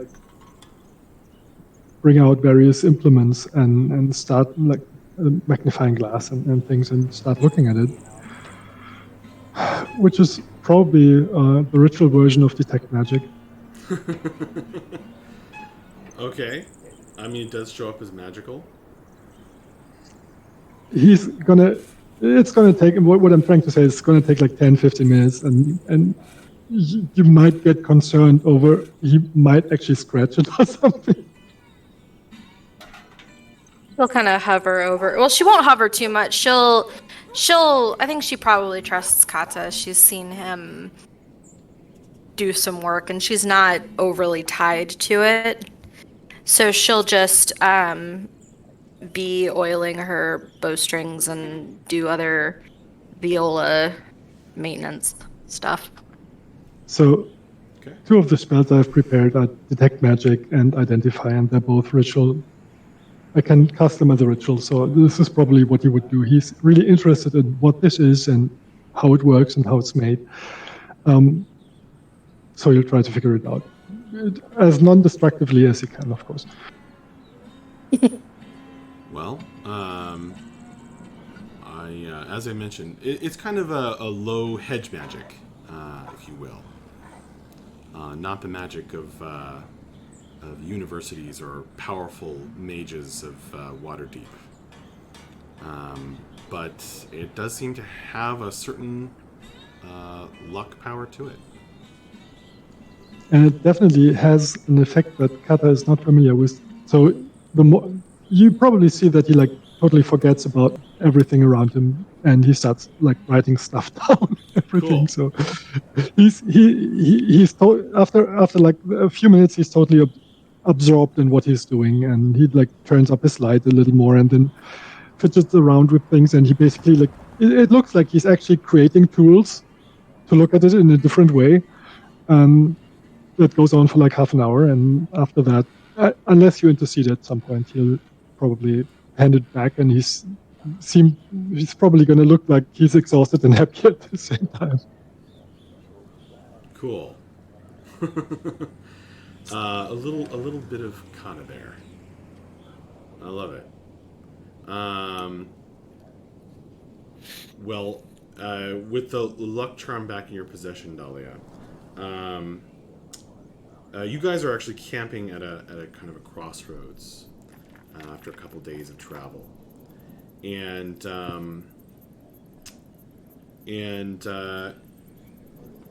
everybody's been very nice to you guys, very friendly.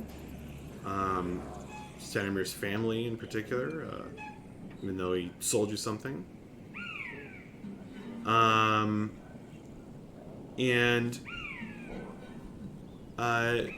you are getting the sense that they are being careful not to mention certain things or not to talk to you too much in order as though they're afraid they might accidentally make you change your minds. So perhaps once in Barovia, you get the sense that with that complete, they might be more willing to share some things. So we do get the feeling they're definitely like not lying, but lying by omission to make us trust them. Perhaps lying by omission is even too strong. They're just unwilling to say stuff that might scare you off. Ah, I see. So they're just being cautious. Yeah, I would say that's gonna make Mavs a little irritated, knowing that they keep saying, "Wait until we get to a certain spot," while he's trying to gather information or ask people about if they have anything to tell him. So he's getting a little frustrated because everyone just keeps, I'd assume, telling him that we have to wait until we get to I forgot what her name was. Madam Ava. Madam Ava. Everything Mavs try to ask, they say, Madam Ava knows all.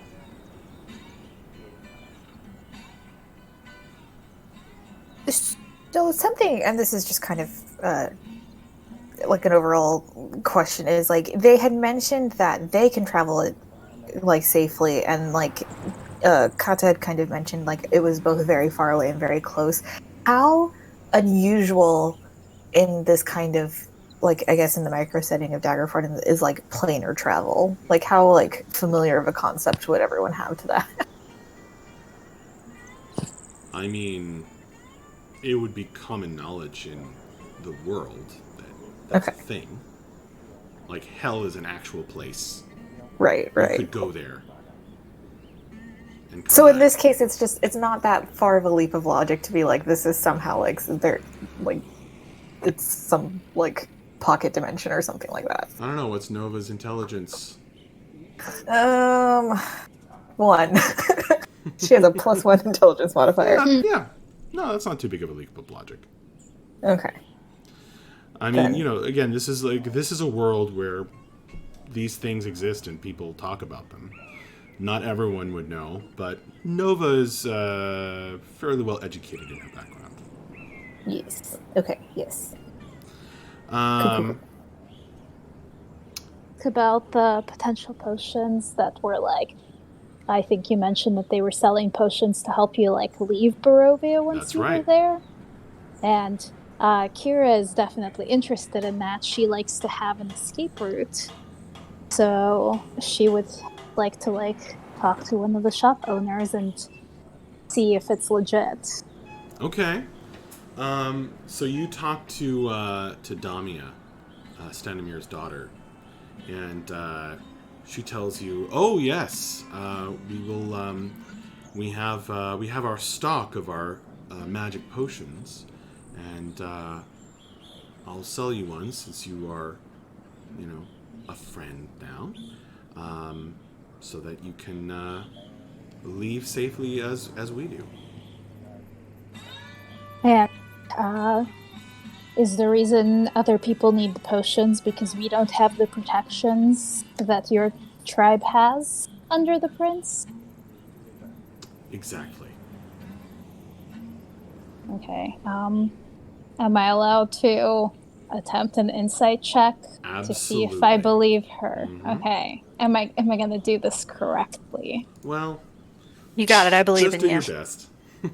Okay. Am I hitting? So insight is on wisdom. Am I hitting the actual just like the little thing that says insight, or the thing that Whatever says lights wisdom? up blue when you Insight. mouse over it. Okay, insight. Did that do anything? Yes, it did. That worked perfectly. All right. Okay. You got this. Kira,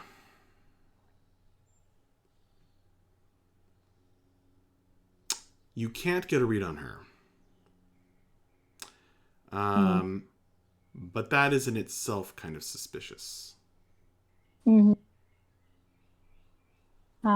Kira decides to save her money for something else. She's not willing to risk the possibility of an escape with potential downsides of not actually getting anything useful.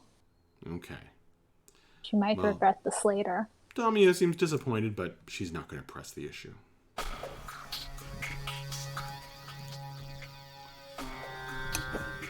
One last thing I wanted to. I mean, it's not anything serious. It's just roleplay stuff. Okay. Each night when the Vistani kind of stop, by the time they've unpacked everything, the camp will already be made. There will already be a fire there. Anyone who's watching Vedata would see that as they stopped to rest every night, he seems to send out like a pulse of blue light that seems to spread through the forest. And after a while, these little wisps come back carrying logs that build fires and set out chairs. It's almost like the camp builds itself for him. And he would do that every night to help the Vistani and make their travel a little easier.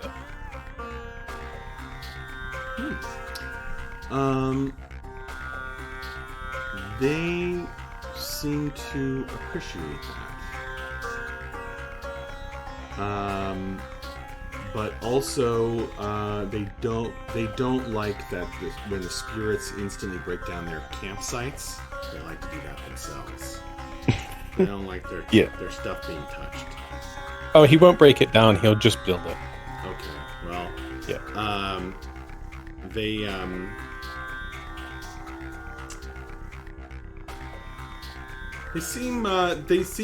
go along with it, but there's definitely some of them kind of glare at Vedata, no matter how kindly he means it. There's a couple of people amongst them kind of glare at him with dark eyes.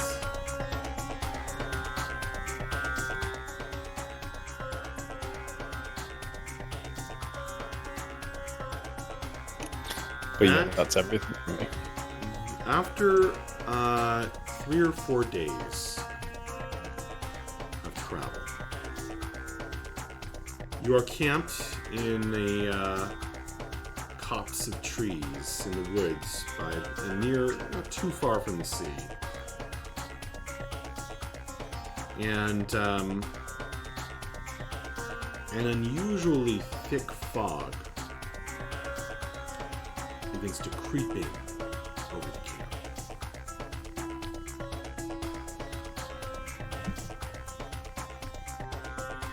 And this evening, as music is being played, the Vistani adults are drinking and telling stories and smiling, but the woods all around begin to darken.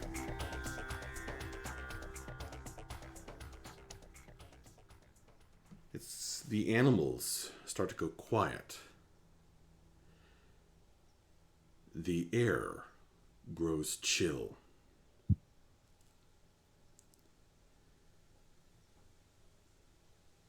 The bonfire sputters a bit looking at each other. The Vistani start muttering.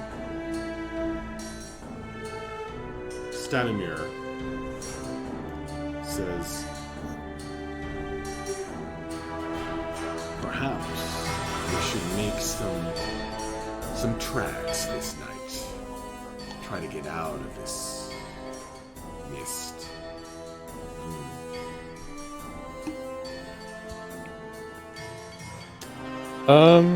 As a druid, could Vedata try and, like, sense what this mist is? He notices that everyone feels uncomfortable. Could he, like, attempt to, perhaps using druidcraft, attempt to sort of read the area and read what this mist is and try and identify if it's natural or magical in any way? Okay. I mean, you asked me if he would do that, or is he doing that? Oh, I'm asking if he could, like, if that would be an ability roll or something like that.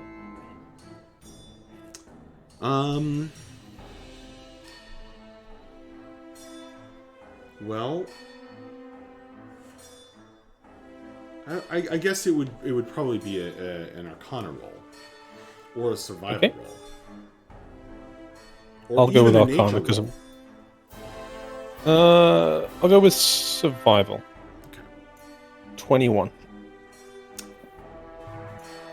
Not only is this fog unusual for this time of year in this region, there's something very odd about it.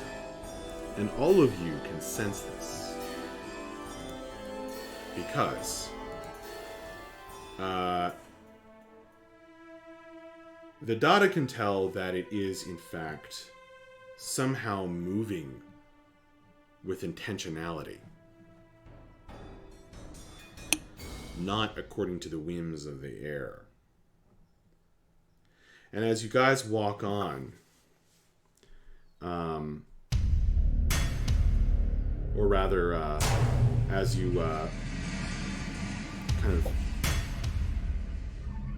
of make your way along the road in the thick fog, the shroud of mist begins to close around. And as the night wears on, the trees themselves seem to be moving in the fog. So thick now, you can barely see your hand in front of your face.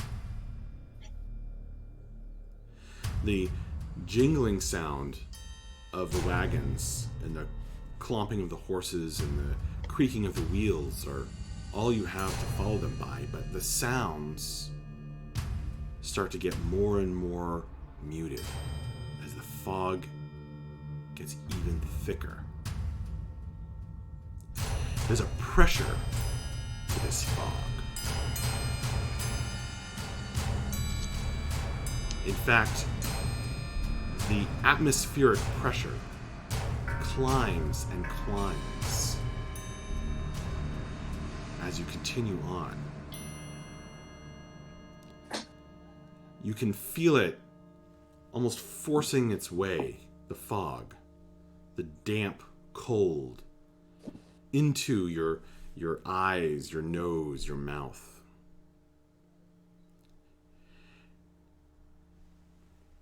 And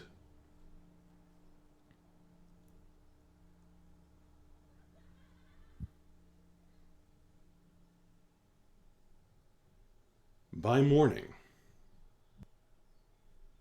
the fog hangs thick in the air. The trees around you are nothing more than gray ghosts. And then you notice these aren't the same kinds of trees that surrounded you the night before. And what's more, the 7 of you have become separated from the Vistani wagons.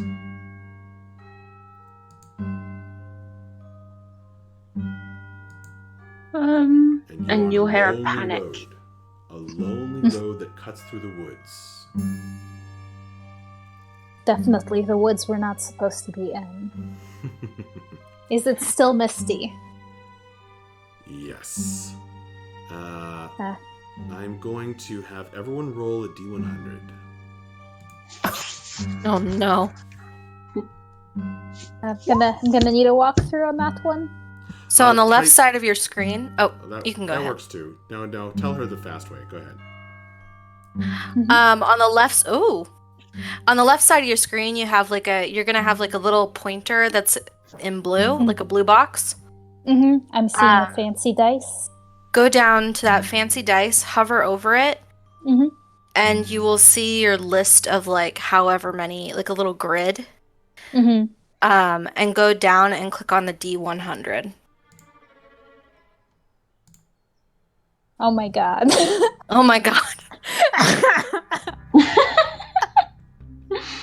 Look, on the one hand, very impressive how bad that is. Just like, you could not get a worse roll if you tried. On the other hand, what are the odds? I mean, 100, Well, like we 1 got out a of one. 100, right? Because is it not just literally? Okay, fine. If we're being pedantic, you're right. Yeah, but we also got 2 pairs. There's 255s, 273s. That's also not exactly what's normally happening when you do that. Yeah, that probability is much lower. Well, based on that roll, it is still, even though the druids and the nature bards amongst you can sense that dawn is close, it is still pitch black night.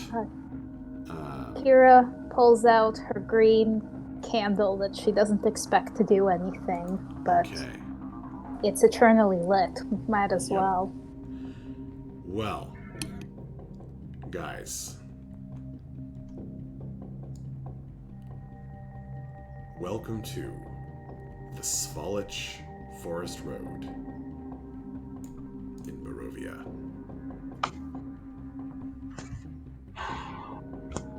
Probably as soon as Nova realizes that they've kind of lost their guides, she would pull out like the rope from her pack and be like, "We are attaching ourselves to each other, or we will all die." Yeah. Vedata will attach his glowing orb to the top of his staff, and if possible, will cast Produce Flame, turning his staff into a torch with the fire like on top of the staff. All right. Well, we will get into that in a minute. I think we've been playing for 2 hours, and we are going to take a short break at this time. So I'll see you all back here in 5 minutes. Okie And Cool. And we'll see what happens then. Having a lot of fun already. Yes. So creepy. Yeah, we only see a black screen if there was I something have to. supposed to be I on. have to put the rest of you on the map. Oh, okay. So my bad. Give me 6 minutes to do that. No. I refuse to wait.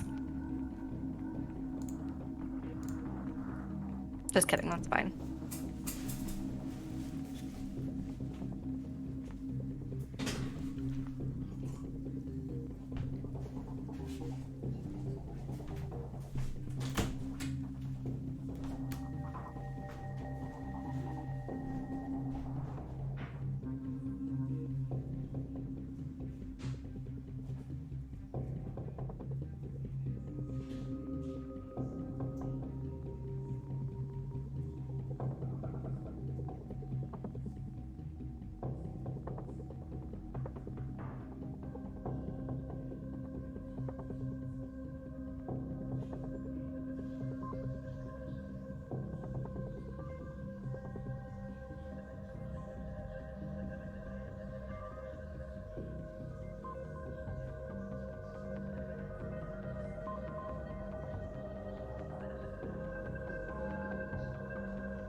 Is that the dynamic lighting of D20?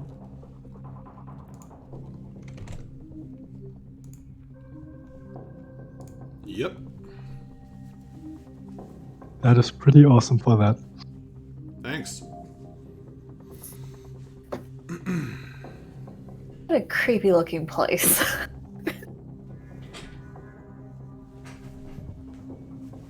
That's Barivia.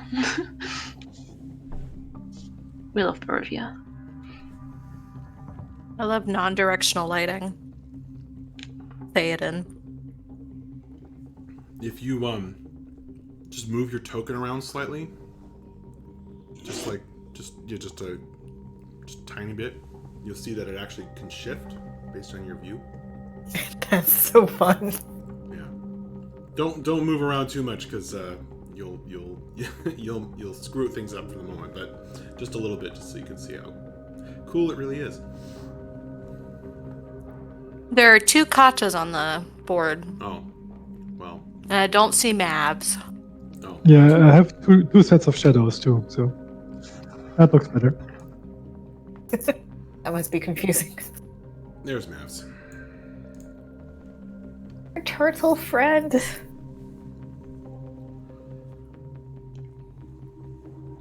Oh man. Okay.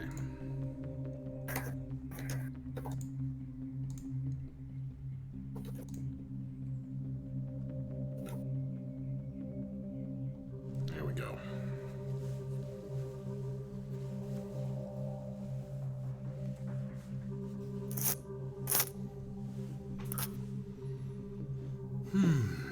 All right, let's see. How do I check if everyone's back? Monos, are you back? Yep, I'm here. Cool. I know Cod is back. Jordo, you back?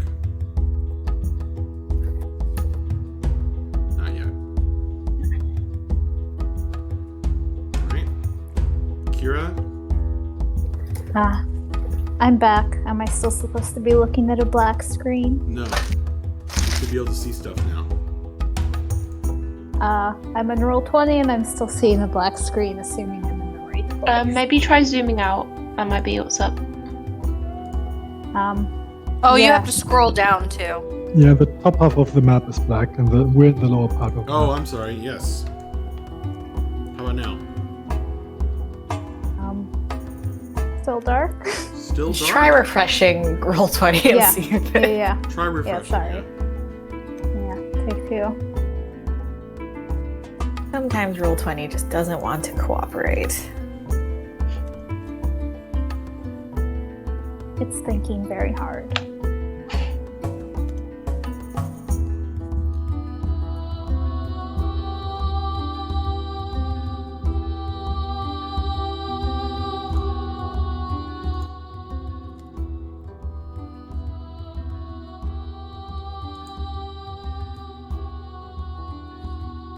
Let's see. I heard Nova talking. Dahlia, Alina, you guys are back? Hello. Yes. We have everyone but Jordo. And I Yeah, I'm think here. maybe Dahlia. Sorry. She's still muted. May, darling, are you here?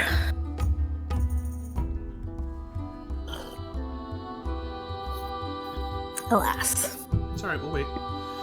Um, The reason you'll be seeing kind of like 2 shadows on some things is because it's both doing line of sight, as though there's those dark cones of areas that you can't see, and doing shadows of the objects that are obscured from the light shining them. So that's why they kind of have a double shadows, because it's blocking your view of stuff behind it, and it's also has a shadow from the light. From these mysterious torches by the side of the road. oh, they're actually there. Okay. Yes, they are. Is there a way for us to set up our own lights if we wanted to light torches and stuff? Is there a way for you to set up your own lights? Yeah, like if Yes, you can say, I would like to put on a light. Somebody said that they had a green candle that they were pulling out. Yes. So, I don't know if I can make it green light, but we will. It can be green in spirit. We will. The theater of the mind. Well, I can make it green, but it's gonna be too strong, you know? It's gonna be like really. It's the one thing I've never liked about Roll20. You can't color lights. I mean, That's the one thing. I can fake it. Listen. All right, we'll see. We'll try and see how it looks. We'll try and see how it looks. I'll make it slightly greenish. Are you doing it with an aura, I'm assuming? Yeah. That's how I'm faking it. Yes. The candle does, I think, 5 feet of bright light. Oh no, it's a lantern, isn't it? Yeah, it's like a candle in a lantern, was my understanding. Let me double check the description. Okay. A lantern with a black candle that never runs out and burns with green flame. Also, I do still see a black screen, but maybe it's my computer, or like black screen. maybe it's So it's Safari. Maybe Safari hates, and I you gotta need to use install Chrome. Chrome. Do you have Chrome? I will install Chrome while we're talking. All How right, about you that? install Chrome. You install Chrome. Log in. We'll wait. Yeah. Well, she's seeing specifically a black screen, and she can only see her token, so it's like she has no vision. Yeah, it's probably. Oh, do you have? It might be on her. Do you have on her token like has vision enabled? Because I know there's like. I do. Might be that. No, it definitely is turned on. It is. Vision is turned on, and not night vision. I think only one of you has night vision. Yeah, I thought I was going to be in a party of elves. It turns out we're mostly human. Which is actually. Human. Oh, I have dark vision. Frankly, there's a lot of racists in this world, so that's going to be to your advantage, actually. I think there's only 2 actual humans. Yeah, we're human seeming. Appearing 'Cause, like- human. Because I'm Kalish, though. We've got a Hexblood, and then we've got a Asimar, I think. The green thing is just, it's way too strong. Yeah, no, it's fine. Like I said, green. It can be green in my heart, which is what matters. But you can't even see it right now, so it's. Yeah, no, that's fine. I am working on my install. That helps. Yeah, I should have thought about the fact that Safari ruins everything.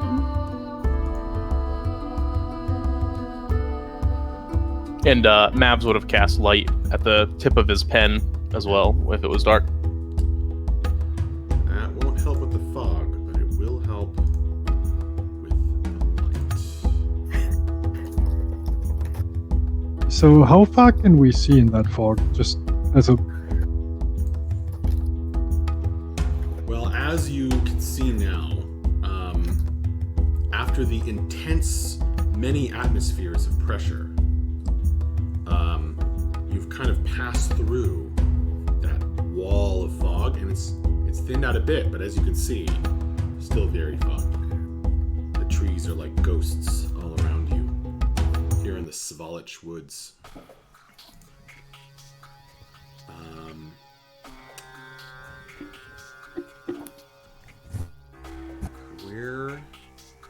What am I looking for? What am I doing? Oh, I'm giving Mavs light.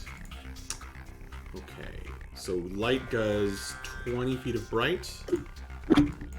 The spell light, 20 feet of bright or 30 feet? Mm-hmm. Yeah, and 20 of dim, I think. Yeah, 2020. I've also created a light, but mine's 1010 from Produce Flame. Okay. So, as soon as you guys... May, you're back? Yeah, I'm back. Cool. As soon as you guys realize that you've become separated from the Vistani wagons, you stop. You start casting light spells. You start peering around the woods. The fog is no longer so thick that it was crushing you, filling your lungs. In fact, with those of you who are proficient in either nature or arcana, you can tell that fog might have killed you if not for some protective magic upon the Vistanian Magus. Who am I giving light to? How much light is it? Minus the data. 10 feet of dim and 10 feet of bright.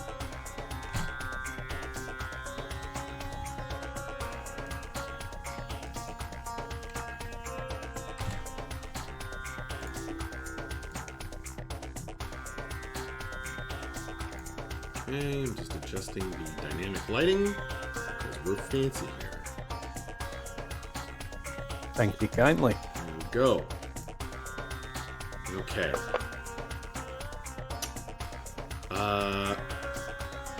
Kira, how are you doing in installing Chrome? Installed Chrome. I'm still getting darkness, but wait, nope, it's loading. Okay, it was all dark, but I'm seeing things show up unless I'm zooming out, so ta-da! You can see now? I can see now. Yay! Yay! Yeah. Okay. Well. Anyone who wasn't here for my explanation, if you're seeing two shadows, it's because one of them is the cone of vision that's blocked by a tree trunk, and the other shadow is actually the trunk's shadow from these strange torch lights, or your lights, by the side of the road here. Okay. So.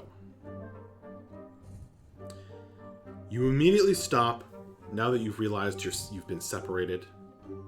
Dawn is close, but it has not yet arrived. And in this strange woods where you now find yourselves, the seven of you are alone, gazing at each other in these various lights that you have produced.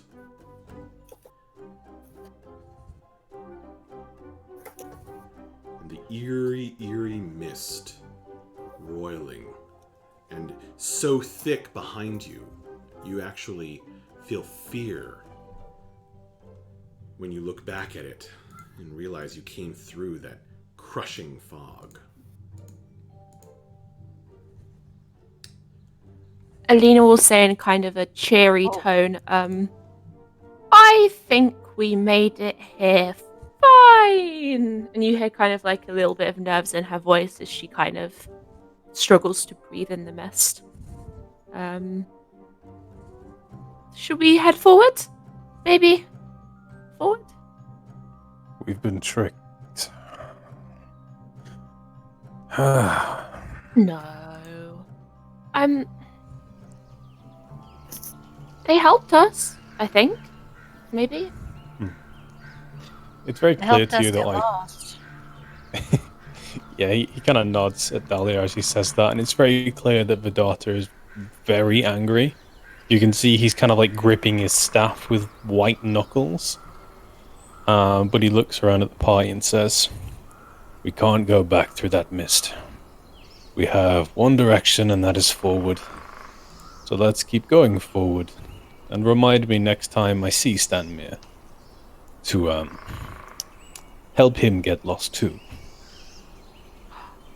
I'm Gonna sure kill he him? didn't mean. Oh, I would never kill somebody, no. And then he kind of winks at you. I would. Well, if you won't, I will. For bringing us out here?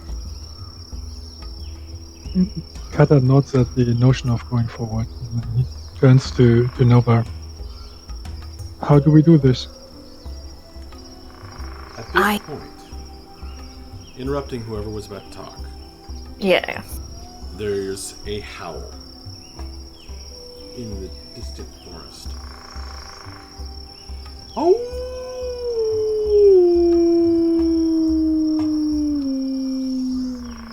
Nope. And just without any kind of thing, Alina will set her pace forward as like quick as her legs will take her away from that noise. Was that up ahead of us? Or we can't tell. I like the music. In the distance, would be to the south of this map. And there's another one, and another one, and each one is closer. Nope. Black Let's pools get of moving, water people. stand like dark mirrors in and around this muddy roadway. The giant trees loom on both sides of the road. Their branches climb at the mist. The trees here are so twisted and grow so freakishly close together that it would be impossible, almost, very difficult, to walk through them upright.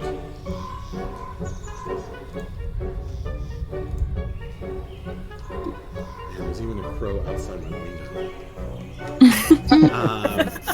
The atmosphere. Another howl, even closer as you move forward.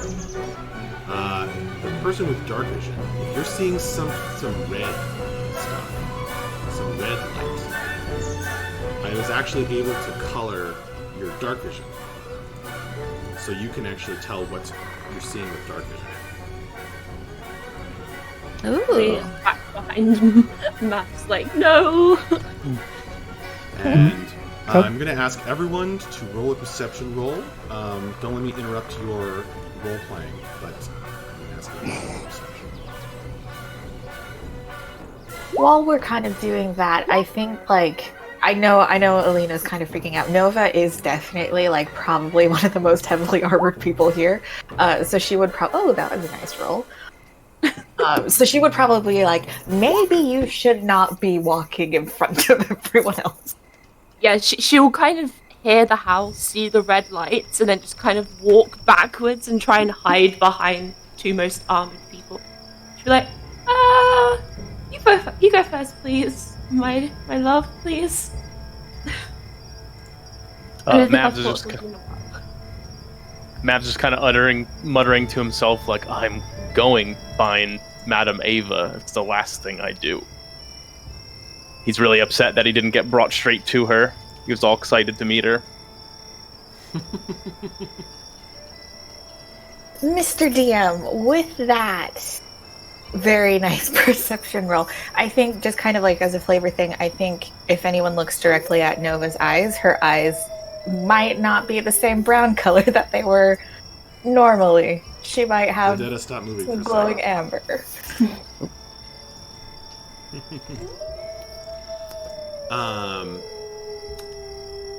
Okay. Well, anyone who got above probably 10 is going to notice that and be creeped out by it. For some of you, I think this is your first roll of the game. Ouch. Others of you, wow. Woo, let's go. Okay. Clearly, Alina is just very creeped out. Okay. Me and Dahlia are doing great. Our eyes definitely work.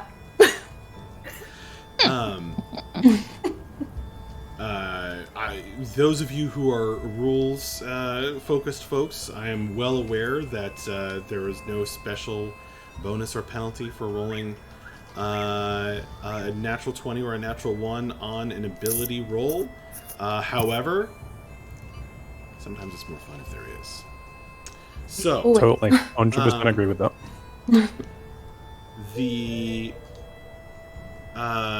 Okay, so some of you are baffled by the mist, listening to the sounds of the forest.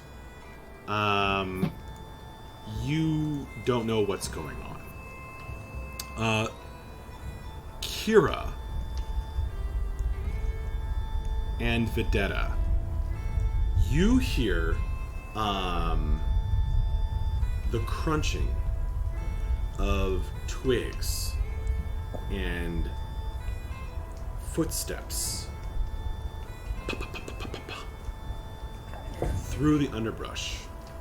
Must be low to be under the thickly intertwined branches of the trees.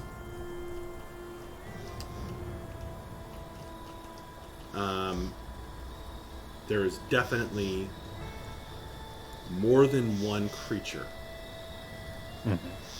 approaching from the west and through the north and southwest through the forest.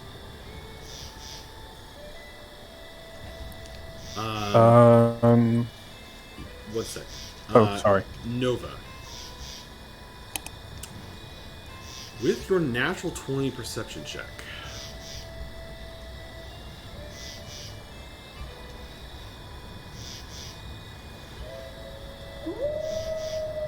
that howl is a signal that the hunt is about to begin. And you, Nova, and you alone, can hear the deep, heavy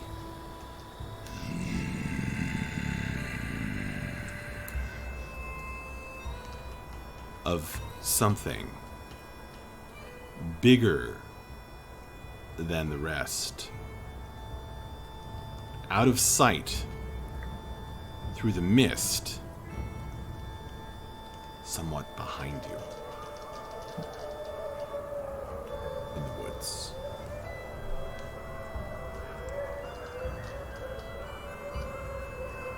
Something's following us and it's coming to eat us. She just says that out loud. And draws her greatsword. And I think she would also maybe like start backtracking to get, because she's like, I think her perception of everyone in this group is that they are very squishy. Okay. And she's like, we need to move. And Nova, you need to not be clumped.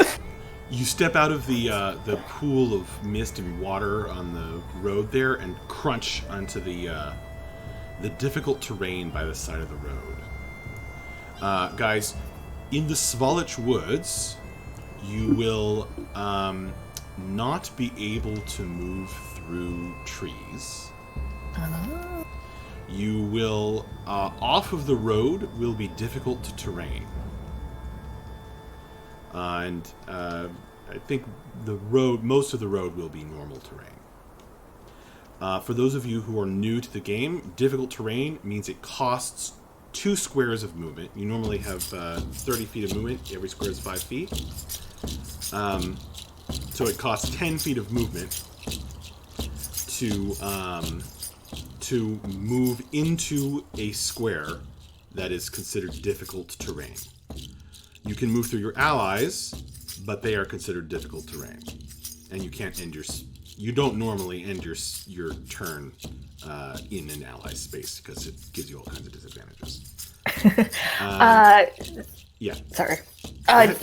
So in this case, with all of these squares where it shares like both the road and the actual forest floor, those would all be considered. Could you click and hold where you're talking about? Sorry, what? Oh, like kind of where Nova is actually, like these squares, like where it has like both the road and the forest floor, like are all those okay? Exactly. So the reason, so these the rule ones is would be okay. if the square is 50% or more covered by something considered difficult terrain, then the square is considered difficult terrain. Okay. Can I just keep I don't think Nova would have stepped into the forest if I could just yeet her out there real quick. No, that's what that was sort of what triggered me saying that, you see. Okay. Is Nova in the thick fog. Okay. See, I'm making this part of the game. Nova in the thick fog kind of accidentally steps off the side of the road. And cool. Okay. Realizes oh boy, it's this old road is really the best way through the woods. Okay. Any other questions? Nope. Nope. Okay. Well, as there's the sound of a greatsword being drawn,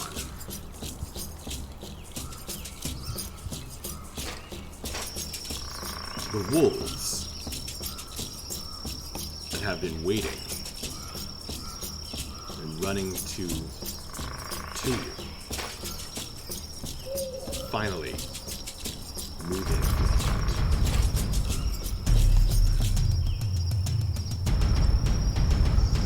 So, coming out of the foggy darkness, Vedetta, in the front, this wolf comes padding up, snarling and slavering, its eyes wild. One from that direction, one from this direction.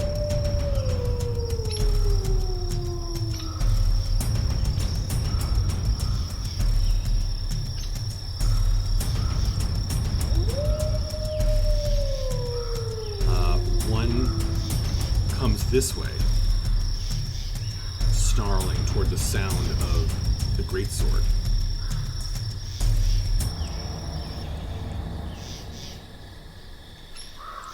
Another comes rushing out of the trees. The same target.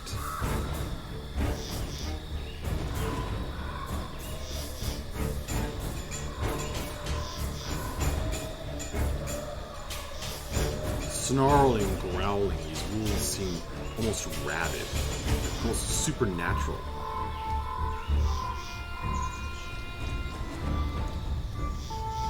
There's one here. Coming for Kira.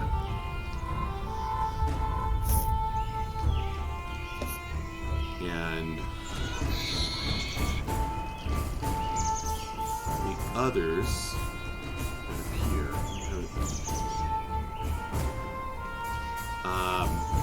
don't quite have enough speed through the trees and the thick terrain to quite reach you, but you can now see them. Ooh.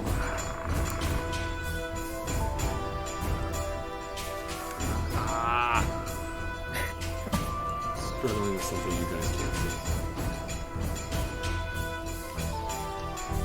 Okay. There's one more wolf, but he hasn't entered the map. And there's also the big thing. Big thing behind us. That only the one with the roll at natural 20 heard.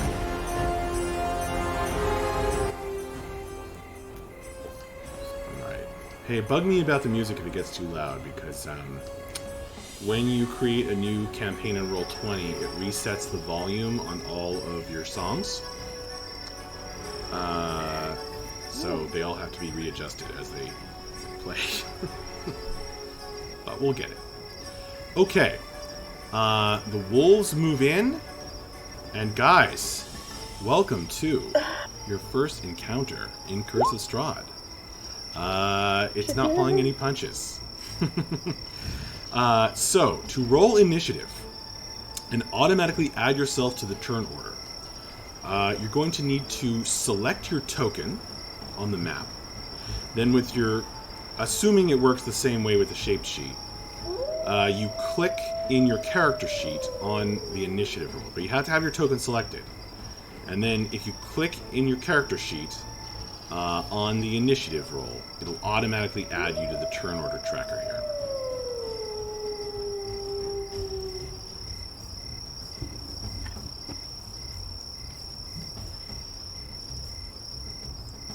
Okay, we've got every 1, 2, 3, 4, 5, 6. Let's see here. I'm working Comrade, on it. I sent you the picture of what you need to click on. Mm-hmm. You did. At the very top. You did. Yes. Thanks for supporting each other, guys. Yeah. A lot going on. So I assume my thing is selected and I hit initiative. Mm-hmm. Perfect.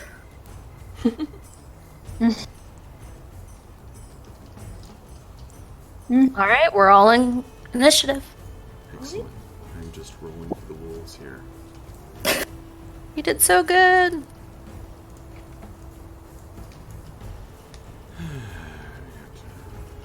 Kira, Dahlia, and Nova can just be like, "Oh, this is fine. No need to rush. Yeah, no worries. It's just some dogs." Oh boy. Oops. Oh no, Maps has low initiative too. Oh. Well. Oh boy, oh boy. The wolves are on their home ground. And they will react first. So. They are slavering, snarling, mad beasts. There is absolutely no spark of natural wolf intelligence except the desire to hunt and rend and bite down on your leg, Vidata. So that is what this wolf tries to do.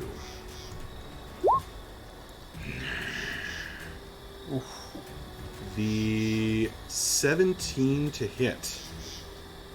That is a hit.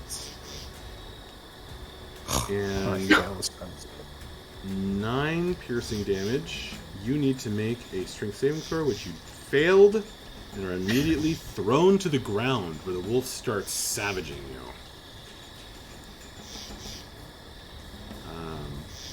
So this is our...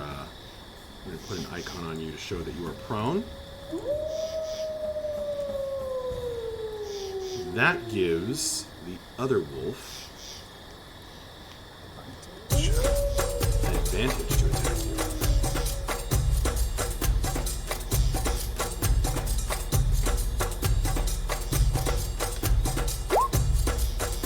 Which it doesn't automatically roll advantage. Oh my god, you're out? Yep. Videta knocked unconscious in the first round of the first combat. We're just going to die. So remember what I said about Barovia being dangerous? Yeah. Yikes. Okay. Nova, you are getting attacked. So the two wolves, their jaws dripping with Vidata's blood, look up at the rest of you. Now, Nova, you are getting attacked. That's a hit. And of course, I am rolling. This is like the best I've ever rolled. Okay, that's going to be 8 piercing damage, strength saving throw. Strength save. I'm hopefully good at this. Yes, that is good enough. You stay upright, which is going to help you survive the next attack, hopefully. Another saving throw, 6 more damage. It is. Hell yeah. I mean, that's still bad for me, but she's still standing at least.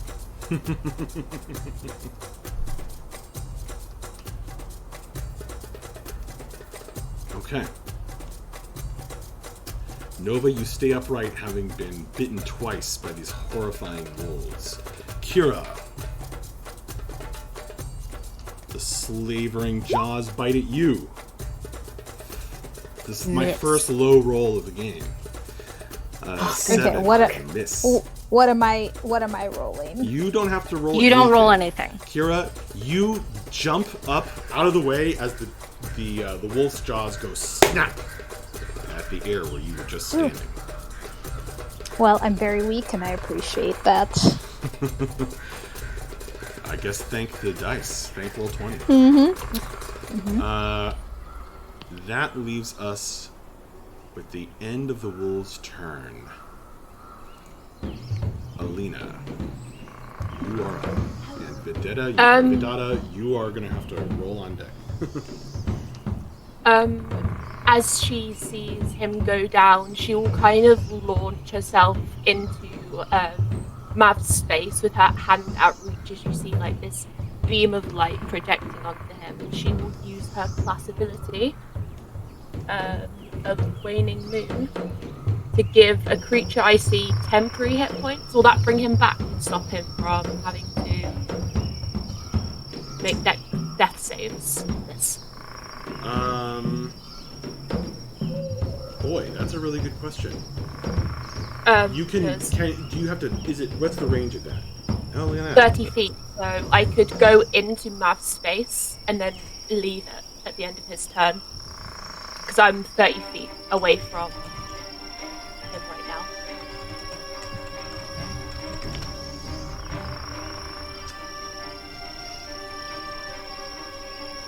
Yeah, I guess it does work. Yeah, that's what I was thinking. Okay. I was like, oh my god, I have to have healing somewhere in my kit. Well, you are a sorcerer, so not necessarily, but you managed to find something. So yeah, this beam of light kind of comes out of the palm of her hand as it projects onto his lifeless body, kind of lifting him up. Okay, very cool. That will be 6 temporary hit points for you. And you will, Vidata, your eyes blink open. You have 6 temp HP. Oh, thank you. I was like, I swear I have healing. I have to find it. I'm reading. You are lying on the cold, wet puddle, and there are 2 wolves snarling and snapping their jaws right over you. Okay, do you want to move at all, Arvina? I will. I don't think I can, because I moved in and out of Mav's space. Actually, no, I'll move to here. I won't move in and out. I'll move into Mav's space and into there. And you still have an action. Yeah, you can still cast a spell even, given how Waning Moon works. I will cast Word of Radiance at the in front of me as she kind of grabs onto her amulet in front of her and whispers. All right. It's okay. Well, the wolf is very tough, but fails his concentration. It still takes 1 damage. 1 damage. Better than nothing. It snarls and its wild eyes are straining. It's hardly noticing. Okay, I think that's the end of Alina's turn, so Vedetta, you are up. Okay, so Vedata sort of blinks, taking a deep gasp and looking around. He realizes that these wolves... He'd realized probably pretty quickly that these wolves aren't the usual kind.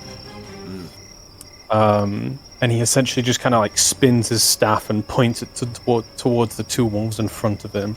And this loud, thunderous boom kind of echoes out the front of his staff as he casts Thunder Wave in front of him. And that will get the... Oh, let me draw this thing. That is in that range. That's a 15-foot cube, so that. And what kind of did? Oh, it did post it. Okay, great. Con saving throw. So North Wolf saves. Feels bad. With a natural 20. South Wolf. Oh my goodness. I never rolled this one in my life, I swear. They both pass? They both pass, so they take half damage? Yes. So, okay, 3 each.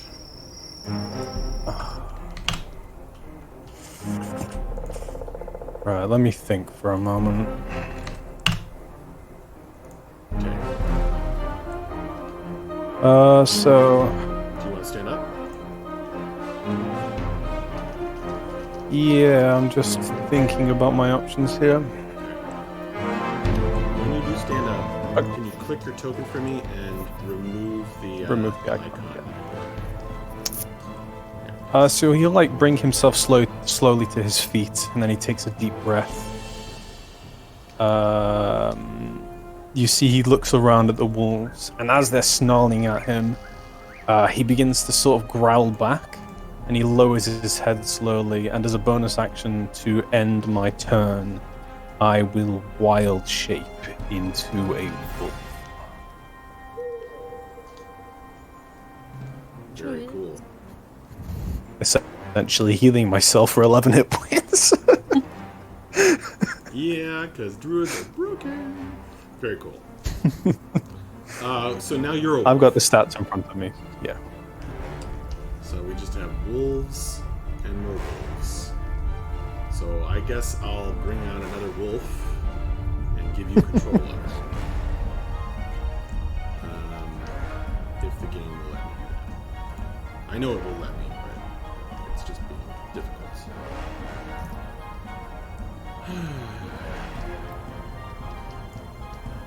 This wolf is Vendetta. I keep saying Vendetta. Your character sheet on your character sheet is what you need. So it's pulling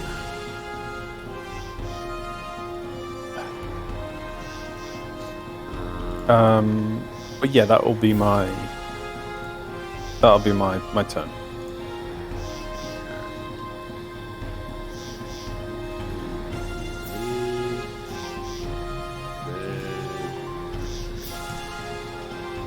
That's you. Awesome. Thank you. Okay.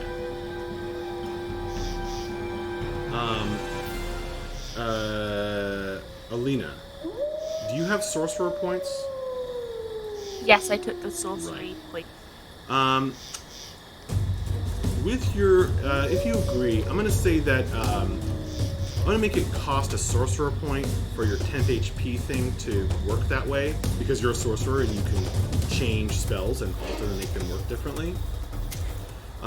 Because technically, according to the rules, temp HP does not bring someone back to consciousness. Okay. Does that seem fair? Yeah, I was. Yeah, that's fine by me. Okay. All right. Awesome. That was Vedetta's turn. So now it's Kata's turn. Nova on deck. I do have a rules question. Okay. When it says a line 30 feet long and 5 feet wide, can I angle that? Yes. Okay. But you cannot run it along the border of two squares, as you could in older editions. I'll try to explain what Kata wants to do. He'd like to move here.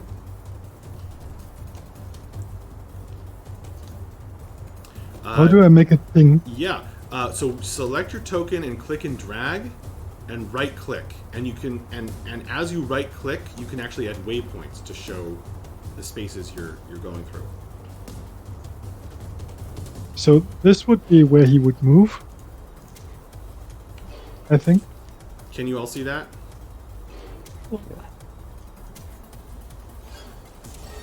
And then he would cast Tasha's Caustic Brew.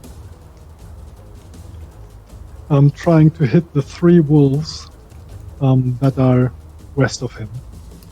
The way this looks... Yeah, you can absolutely do it like that.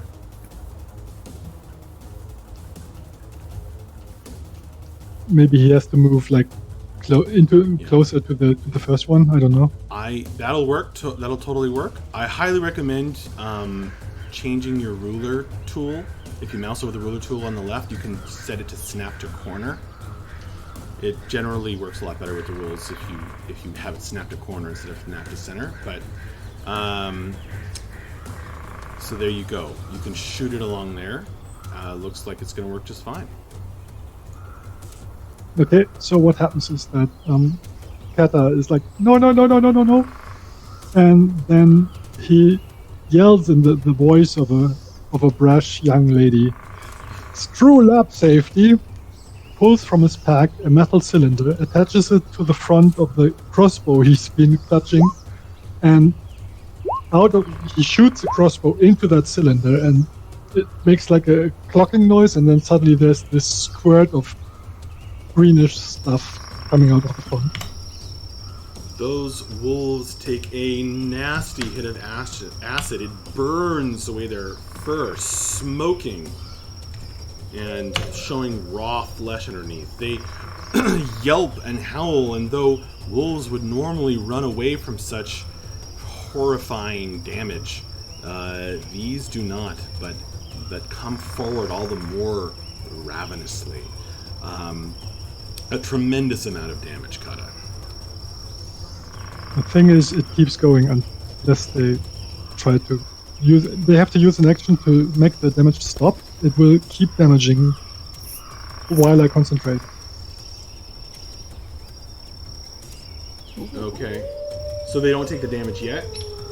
No, they take the damage. Yeah. And then they take the damage again. At the start of each of its turns, unless they spend an action to scrape it off. Okay. So I'll mark these guys with acid. Do you want to do anything else, Kata? Do you want to move? I still should have like 10, right? Because I moved through Alina's space and into harsh terrain. Mm-hmm. No, there's nowhere which cost you sounds like 15 feet or so of your 30, or however many you have. No, I moved through the space of an alley that's difficult terrain. I moved into difficult terrain, so that's 20. Now I have 10 left at best, so no, I can't go anywhere useful. I stay there. Okay. I'm just being picky about which icon to use for acid, but I guess we'll do radioactive. That makes it Nova's turn. Kira on deck. Nova only does so many things very well, and she's very upset at being pinned. So she has her great sword out. She's looking at probably this. I think we'll just say it's this wolf, and she's just going to try and chop its head off. All right. Make a chop its head off roll. Does that hit? That's not very good.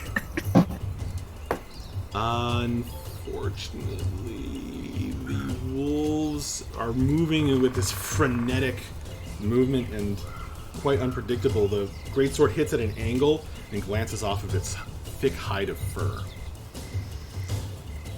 So that will not hit. Does she want to do anything else? She has very limited things to do, and she's very worried about the big things, so she is going to just kind of weather it out and end her turn. Got it. Kira, your turn. Okay. I guess I attack based on what I'm allowed to do. And I would attack the... Do we know, how much it takes to kill one of the wolves? We don't know that yet. All you know is that it's covered in acid. All I know is it's covered in acid. And it got zapped by a laser. And it got zapped by a laser. So Kira is gonna take her trusty rapier and try to attack the wolf that's near her covered in acid. You got it.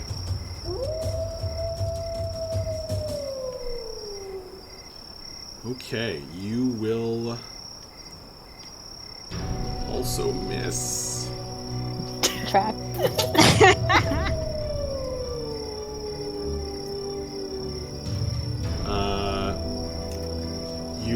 You guys are definitely nervous and freaked out and dealing with a strange situation. It is affecting your aim. Kira, do you want to move or do anything else? Yeah, I apparently can hide. Can I actually hide anywhere here?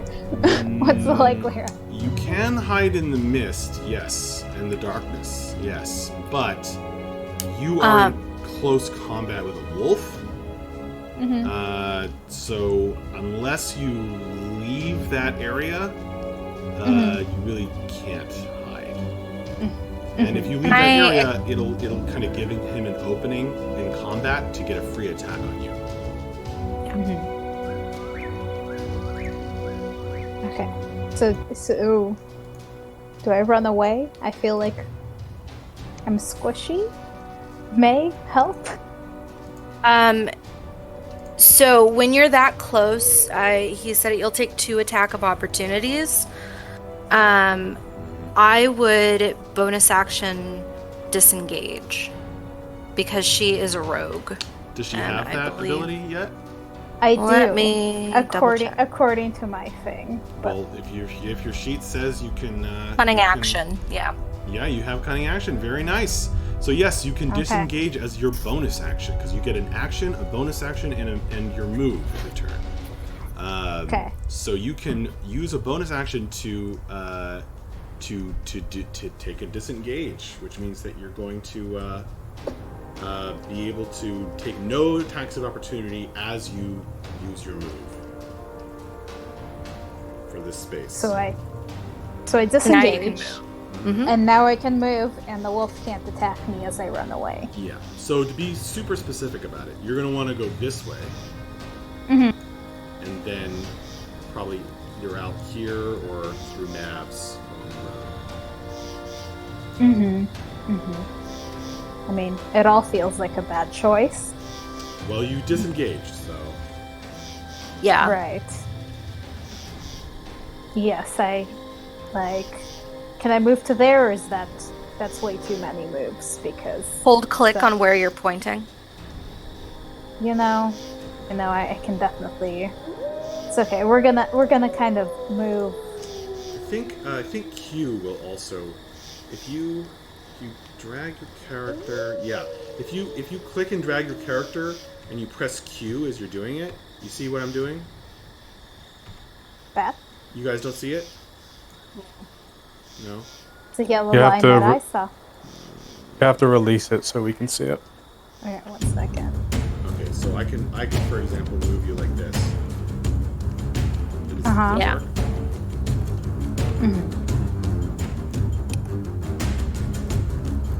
So you just hit Q as you're clicking and dragging. Okay. Can people see that? So Yep. Okay, that seemed loud. Yep, that's so totally I'm just valid. leaving that. So I'm just screwing over my party. Okay, done. No, you're good. We'll find out. Sorry, everyone. Right. I know there's a large wolf coming from me from the other direction too, so that was a bad move. But there was only bad moves to be made. You're good. Okay. That was Kira's turn, and now it's Mav's turn. Dahlia on deck.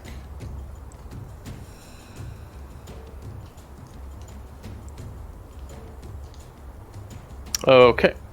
So, Mavs.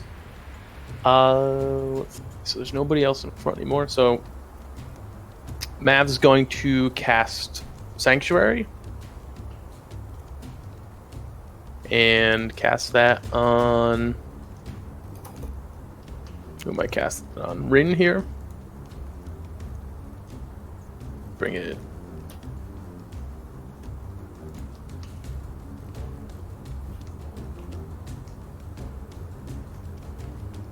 What does Sanctuary do again? Is it basically wards them from directly attacking you. They have to make a wisdom saving throw to be able to successfully hit you. Okay. Huzzah! Is it set up on your sheet to be able to click it and put it in the chat? Yeah. I don't know why it's whispering it to only me. Oh, that must be a setting. At the top of the sheet, over your initiative, there's output, all, GM, or self, and you have to select all. Oh, that's weird.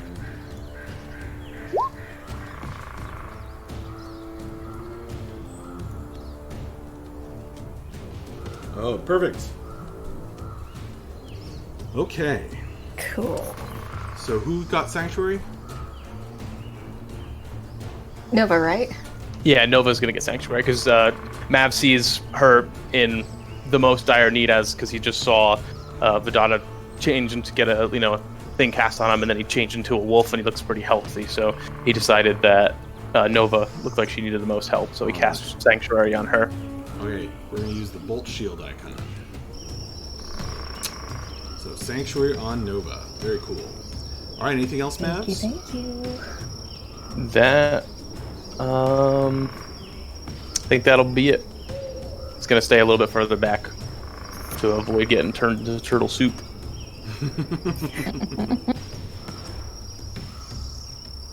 And that makes it Dahlia's turn. The bottom of the round. All right, Dahlia is going to pull out her viola and begin playing a slow, calming tune, and she will cast sleep on this point. So I think this point, or does that hit? No. This point. Oh, that's Vidata, I forgot. Maybe, like this one then? Well, it's a 20-foot area, so I don't want to hit Vidata. Vidata, damn you! You've got to pick fast. Instead of that... Go ahead, Spring. Go ahead. Instead of that, she's going to Vicious Mockery. Let's see... This one. This guy? Yeah. All right. What kind of save is that? Oh. That's Wisdom. a wisdom save. Yeah. So Cool. 1 damage. You And then disadvantage on their next turn. Oh, really? Yeah. So she'll play, instead of her calming music, remembering that Vidata is the wolf in the front, she will kind of violently slide her bowstring and play some really nasty notes at this guy. Okay. Got it. That was 1 damage. Cool. Anything else, Dahlia? You want to move? Bonus action? She will bonus action. Let me see how far. How far can she go? Okay. She will use her bonus action to play some inspiring music and use her bardic inspiration on Vidata. Oh, thank you. The wolf that Vidata is. What is Dahlia's magic fiend color?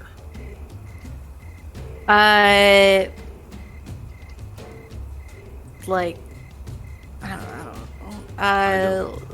Gray, like a light gray. Her can't be cat gray. color. How about I don't have gray. How about brown? Yeah, she'll take it. All right. Gray isn't an option. Okay. Actually, it might look really gross flying across the screen if it's brown. She'll take a blue.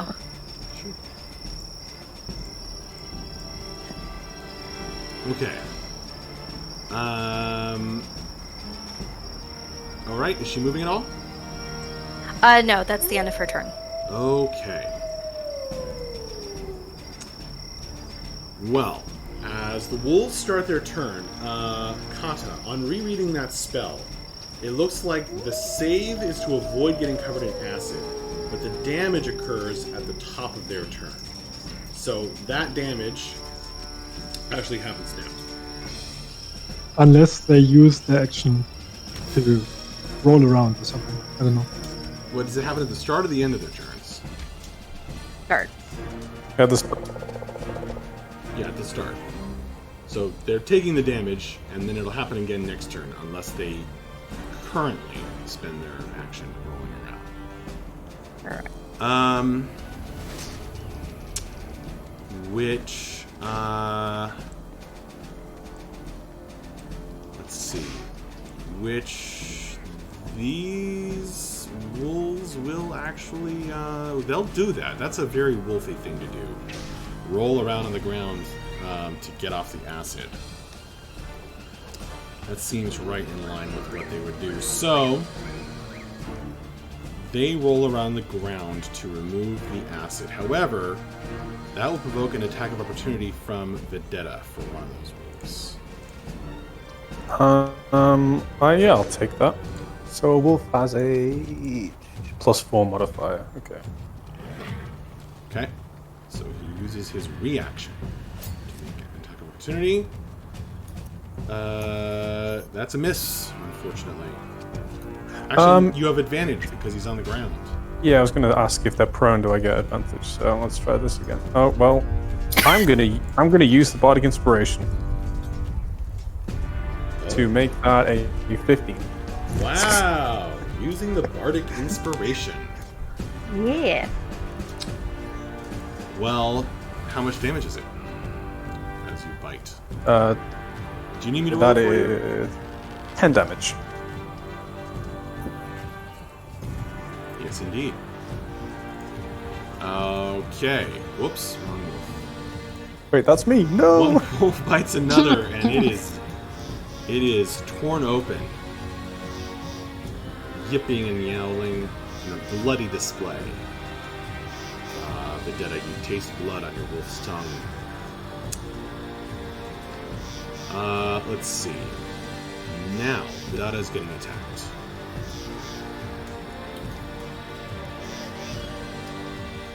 And it no longer has its pack tactics advantage on you. Unless... No, it's not going to. It's just going to bite you. Ouch. It's going to hit and do 7 points of damage. Quick question, how many temporary hit points per hit? What? How many temporary hit points per head was K2? 6. Sorry, I had the mic muted and I didn't realize 6. Well, the temp HP... I don't quite remember how it works with druids and wild shape and temp HP. Whether that gets added to the wolf's HP. What, wouldn't it? Okay. What? Nope, they do not. Yeah, I don't They do think not. so. I've just checked. Okay. Ouch. So I take full damage. So a nasty bite from that wolf as you slay its pack mate.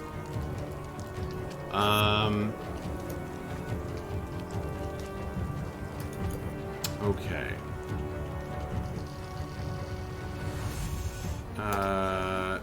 This wolf is rolling down on the ground, so he's actually prone. He's prone for a second and then stands up.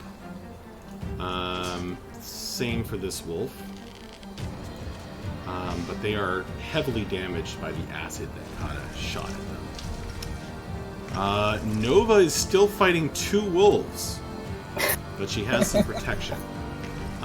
So first we'll do the one with that's been mocked for how unwolfy he is, and he's going to make a Wisdom saving throw against Sanctuary. Okay, he's going to succeed. Well, I wrote check, but it doesn't matter. Then he will succeed, so then he gets to attack, right? That's what happens? With disadvantage. Because of the Vicious Mind. Yeah. There must be some way to... Aha! That does not That hit. will miss. So he's all discombobulated. That only lasts for 1 attack, right? Okay, the wolf to the north of Nova. Oh, actually, with pack tactics, because there's 2 wolves on you, Nova. They have this pack tactics ability. As they work together. And so he's going to attack with advantage. That would be a normal roll, right? Wouldn't it? The first attack like would they have balance been, out. Yeah, it would have been a normal roll, but it happened. This is a 16 against you, Nova, which will exactly hit your AC. Yep. For 7 piercing damage and make a strength saving throw. Wow! Good at something, at Nova least. stands strong against the onslaught. So she takes the nasty damage, but she remains standing. Begins to throw to the ground. That makes it Alina's turn with the dead on deck. She was in the sanctuary though. Did I forget Yeah, to roll a it should be will though. wisdom save for the second guy? Yeah. Yep. Okay, let's see if that happened. I don't think so. What was the DC of Sanctuary? A 12. I think it's... Is it? Nova, you did not take that damage. This is incredible. The wolf, Damn. so that When whole, they try to- that whole scenario that just happened, that all happened in the wolf's mind. He thought he was doing it, and then he blinks his big yellow eyes. Realizes that he just wasted his whole turn. Very important sanctuary thing. When they try to attack it, it looks like a shell when they try and do it. Just a little flavor to it, sorry. So the rest of you are seeing him try to bite a magic shell that appears. A turtle shell. That's so cute. I love maps. Awesome. Now it's Alina's turn with Vidata on deck. Hello. She will kind of see what's happening in front of her, and she will kind of swirl her hands, producing a blue flame, and she will cast Firebolt at this wolf as she tries to help out her party. A blue flame. Wow!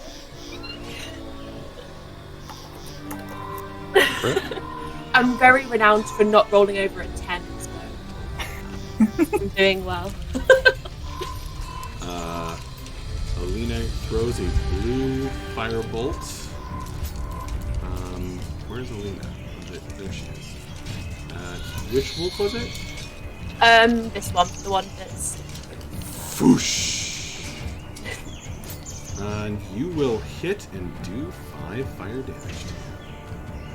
And she will... no, that'll be it. She doesn't want to move anywhere, so... Actually, no, she will move backwards a space to be behind. Okay, that's it. That's my turn.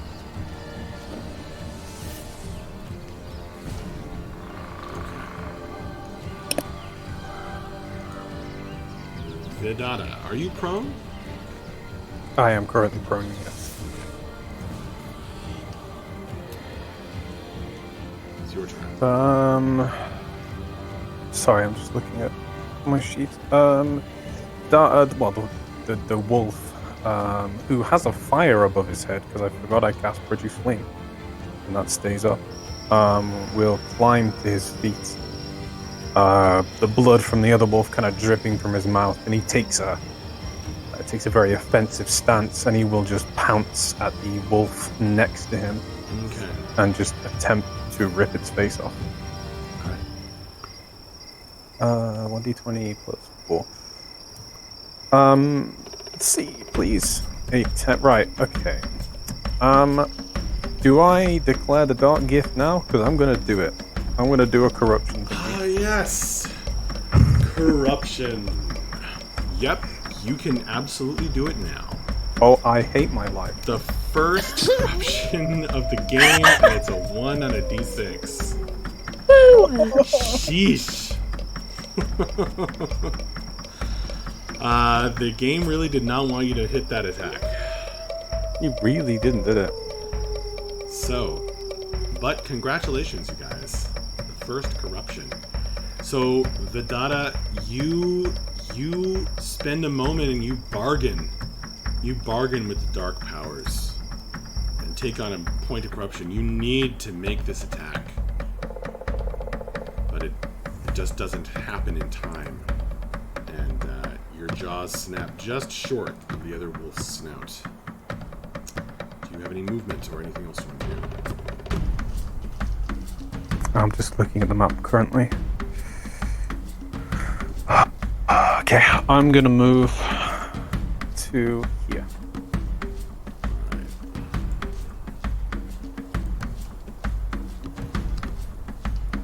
That makes it Kata's turn. And Nova on deck.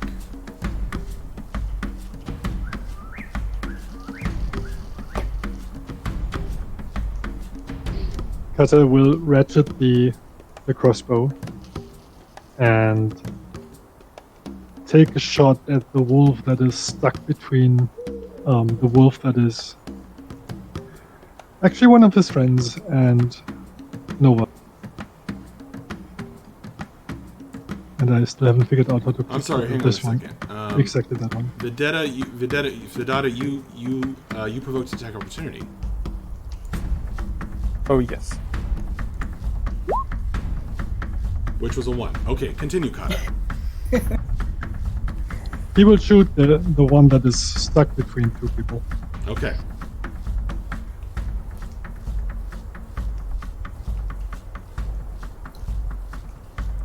Oh boy. That hit the wolf through a really soft part of its body and came out the other side without hitting any bones, just tearing its body through with a hole and absolutely killing it on the spot.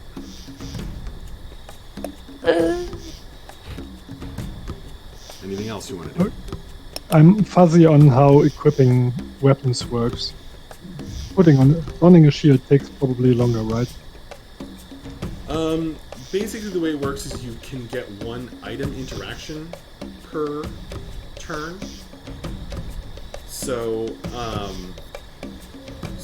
you could like drop your crossbow and pull out your shield.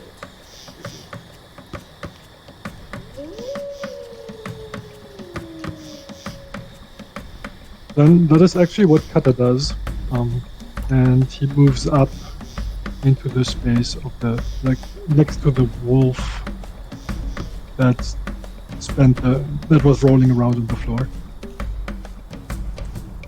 Okay.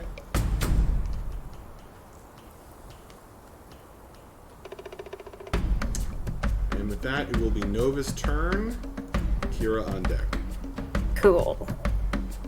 I mean, Nova's just like, she desperately wants something to work. Especially since everyone's been helping her, so she is just going to try and come down on this wolf yet again with her giant-ass sword. That finally hit. Sanctuary spell ends. Yes. That is 14 points of damage. However, your greatsword impacts the top of the slavering, snarling wolf's skull and splits its head open. Completely destroying the animal. Oh, okay. She's like, thank God. And then I think... God, where's my mouse?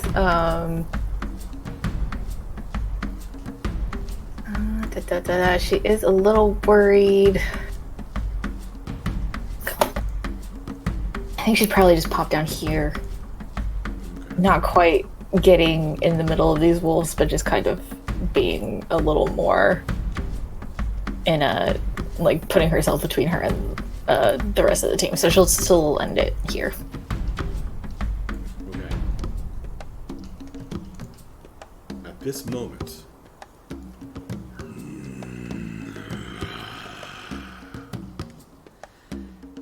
a wolf as big as a horse pushes its way through the branches and mist, which snap under its incredible power.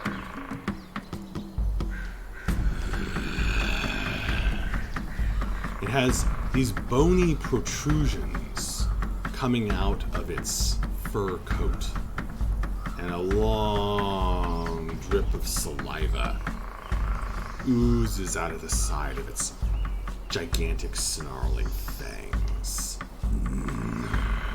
You can see the muscles rippling under its gray fur with every step.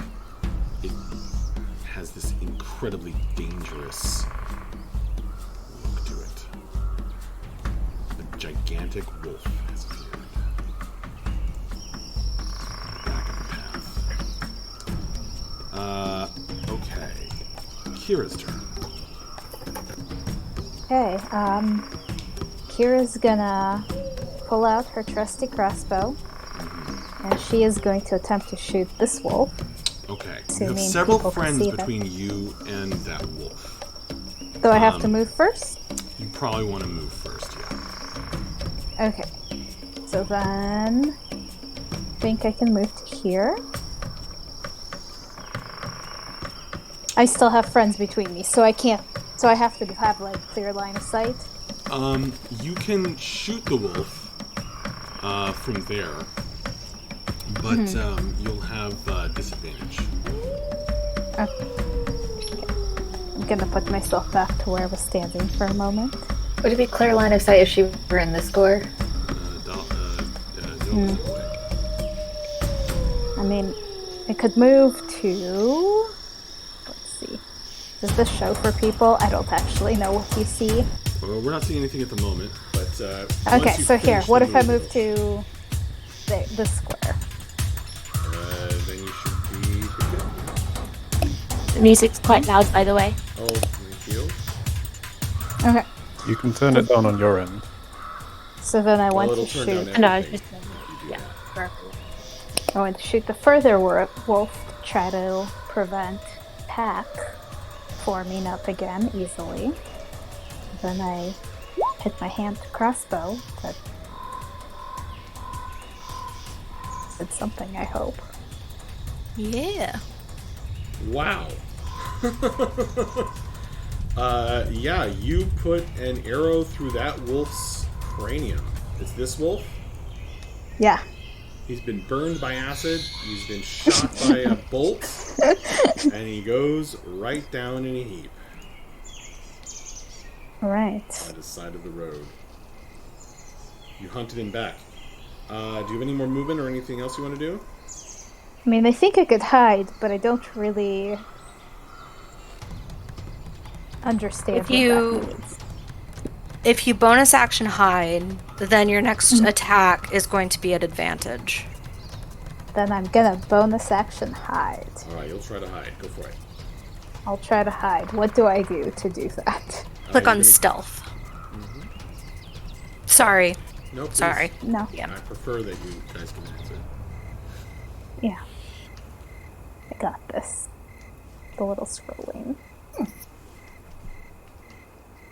That's not too bad. Okay. Well, the wolves have keen hearing and smell. They do. So it's pretty tough to hide from them. Oof. Kira, you do not get the sense that the wolves don't know where you are. Well, Kira tried. You don't quite manage to vanish into the mist. Alright. If that's the end of your turn, then Mavs. Dolly on deck. Okay. So, seeing the gigantic wolf pop out, Oh, I yeah, let me believe... show the picture for everybody. There you go. You can just So click big. and go away. Mavs will move to take a couple steps back here, and then I will cast the Sacred Flame on this one. All right.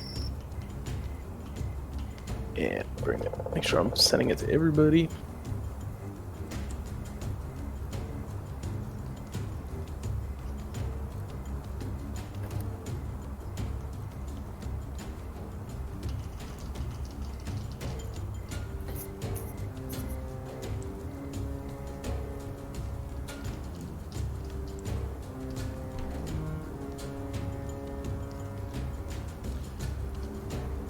Secret flame. Okay, dexterity saving throw for that wolf.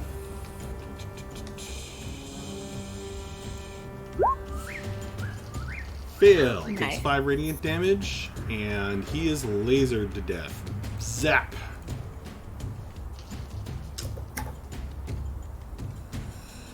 Alright. That it, Mavs? That will be it. Yes. Dolly's turn. Dahlia will turn from the wolves, who are not as much of a problem anymore, and will look at this giant wolf coming down the road.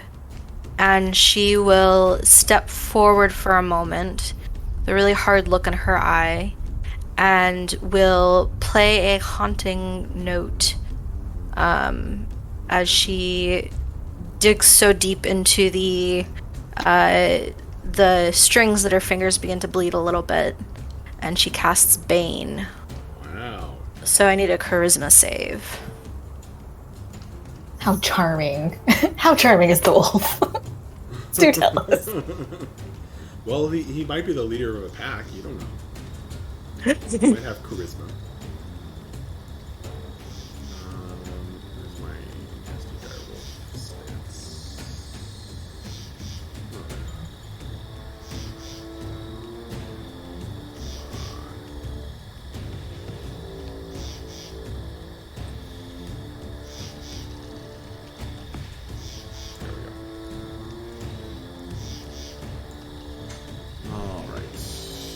Loading. I don't have this problem with any other campaigns, just this one. The long loads happen. Okay, this is a charisma saving throw. He's not Yes, very sir. charismatic. I think the DC was 14. He makes it. He is Ah! the leader of a pack. She This is the lets out biggest a wolf you've ever seen.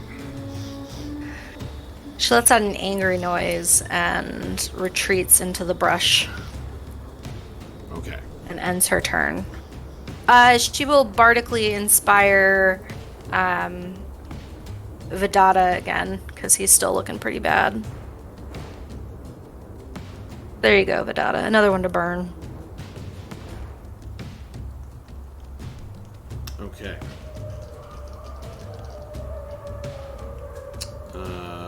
With her magic color of blue. Okay. Yep. The wolves' turn.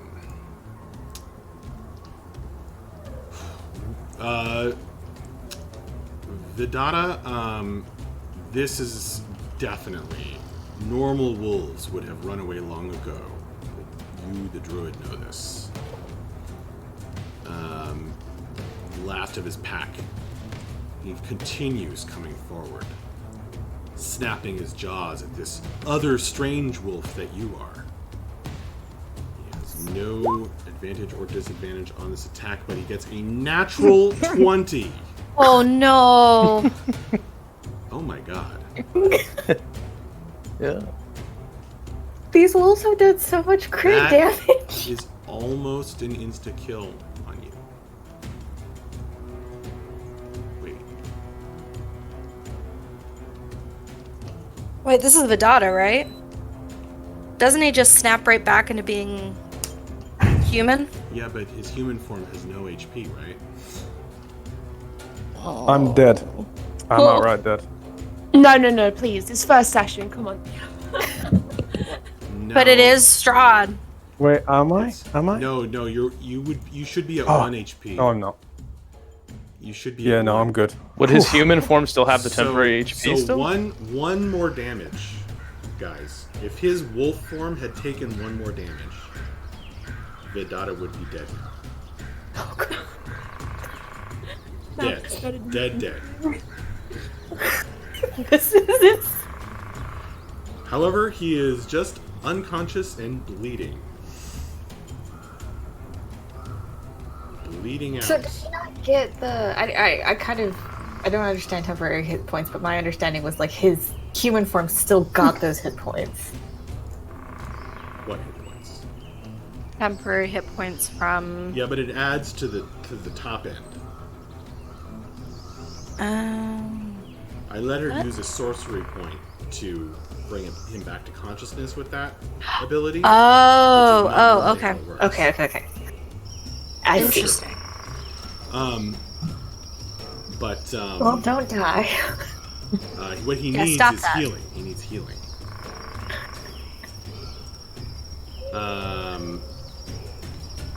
The wolf throwing Vidata to the ground, savaging him, spraying arterial blood in all directions. Alina's turn. Vidata on deck. Can I do that temporary hit points thing again with my last sorcery point, or is that you kind of? Oh my god! Wait, where is he? Can I get to him? He's here. Yeah, you can. Okay.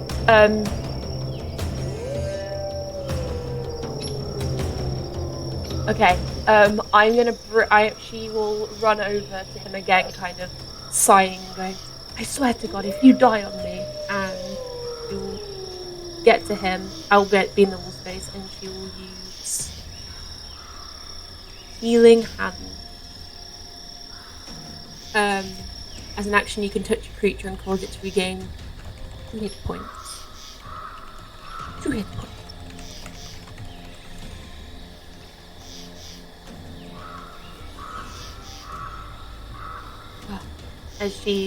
As the magic kind of swells to her hand, she kind of wake up. She kind of gives him a little slap on the face, and like, "Come on, we're battling. No time for sleeping." Right. Vidata, you wake up again with 1 HP. A familiar situation now.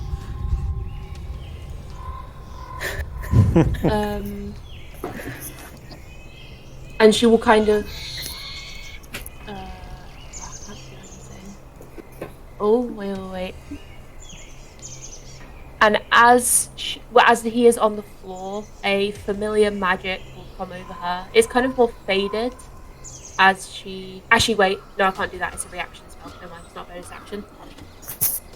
All the others are bonus action. That one is just a reaction. I get confused. Okay. That is the end of her turn.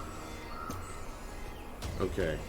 I'm sorry, are you actually using healing hands and not your other ability? Yeah, I'll use healing hand.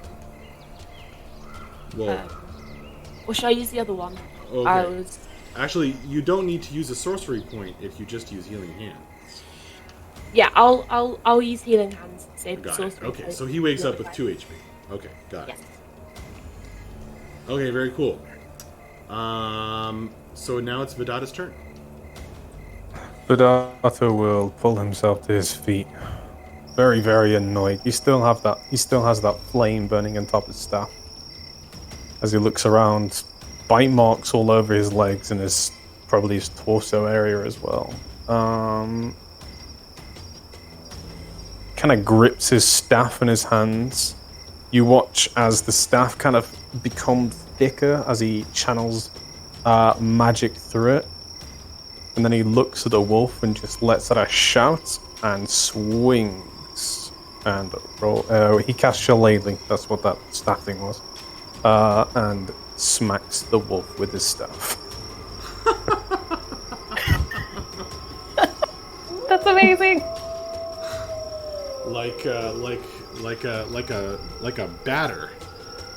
Like a golf club. Like a golf club.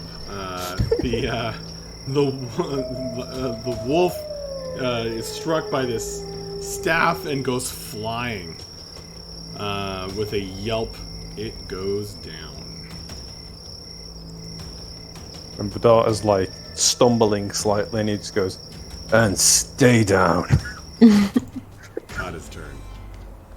I'll use the rest of my movement, by the way. Go sorry. for it. 5, 10, 15 to get there, and I'll end my turn there. Okay.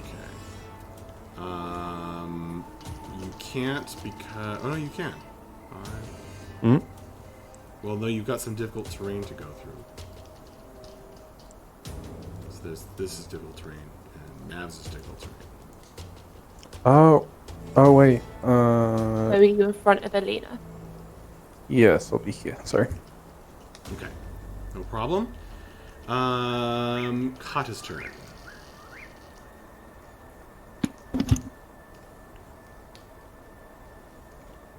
So since Kata dropped his crossbow, It's on the ground. it's on the ground where Kira is. And he looks over at Nova and sees that she's pretty badly battered. And he's like the only other person in armor, and he's got a shield. So he takes one trying step forward, another trying step, and reaches into his pack, grabs another one of those metal cylinders, and throws it at the wolf.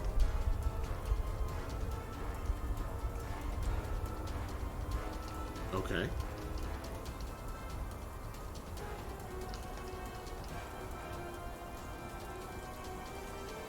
So it's the same spell again. I don't know which spell that is. Tasha's Caustic Brew. Oh, okay. There we go. Alright. He will make a dexterity save to try to avoid getting covered in acid. This wolf is not only charismatic, but quick. Dodges out of the way of the caustic brew. And I think it's Nova's turn now. Unless you want to do something else, Kata. Yeah, he will try to get the dagger from his belt. Sure. You pull out the dagger. The acid hits the ground and bubbles into the puddles on the ground. Nova. Okay. She sees this wolf and she's like, fuck this forest, fuck this forest. Kind of jumps through or over Mavs, which is... He's difficult terrain, so that's like, what, two spaces for one? And then just kind of continues. I think she can get... She can't get through Kata. And I don't think she can go up here without it hitting difficult terrain, right? Where are you talking about? This one? That looks like more than half of the off the path stuff. So yeah, it's difficult. Okay, I think she'll run up here and use her second wind as she kind of preps to wrestle with this asshole. Oh my god! What? Why are we like? There's so many crit fail. I can't. Okay, it's better than nothing. You rolled for yourself. We don't see it. Oh, it was a 3. Dude, can I roll again? Or should I yeah. stick at 3? Well, yeah. Do it in public, please. Okay. Yes. Let me fix the. That's one better. It's still not great, but it's one better. Second wind. She just preps. This is a bonus action, so actually she will hold her action to attack as soon as this wolf gets in range.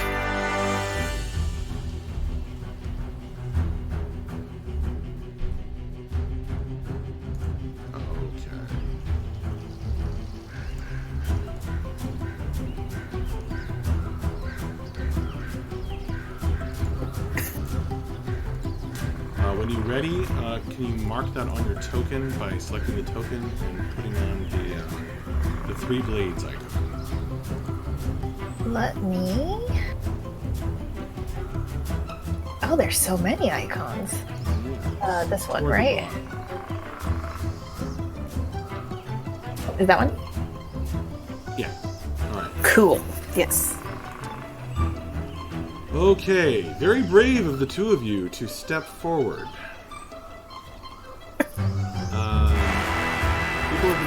lot of things at this guy. See, all the music reset to like real loud when I transferred it over. Sorry about that. The dire wolf lowers its head and leaps forward in a terrifying pounce. Let's see, what is it? Yeah, it's coming for you. Kata's in front, and it's going right for him. Oh no!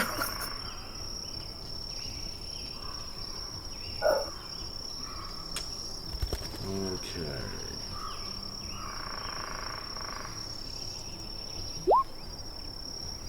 Ooh. Oh man. A That is it. terrible bite. Make a strength saving throw.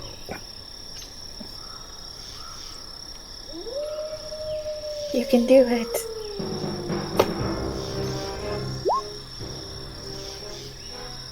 Oh. That was dramatic. Kata is thrown to the ground by this gigantic, twisted wolf, taking 10 damage. Absolutely terrible. I'll show you the icon I use for prone. And an absolutely dreadful blow. This beast is terrifying. Kira, your turn. Okay. I have 30 feet of movement. It's 10 to walk through people or rough terrain, out of which I assume I am on.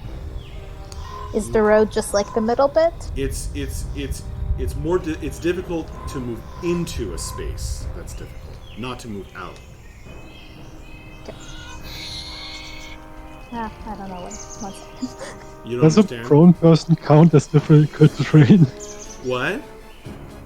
Can't you jump? Like, is Kata difficult terrain at this point because he's prone? Is Kata difficult terrain? Yeah, I mean, he's an alley, that's No. clear, but he's on the floor, so... No, Kata's not difficult terrain. In fact, you can also shoot over Kata. I want to sorry. attempt to shoot. Okay. I think I can just reach from here. Yep. With the crossbow, so we're just gonna Go shoot for a it. hand crossbow at the wolf. Oh my gosh. Another solid hit from the hand crossbow, dealing 9 piercing damage. That shot would have killed a normal wolf. Not this guy, though. Not He this takes guy. the hit, and it's a solid hit as the bolt buries itself in the great wolf's chest.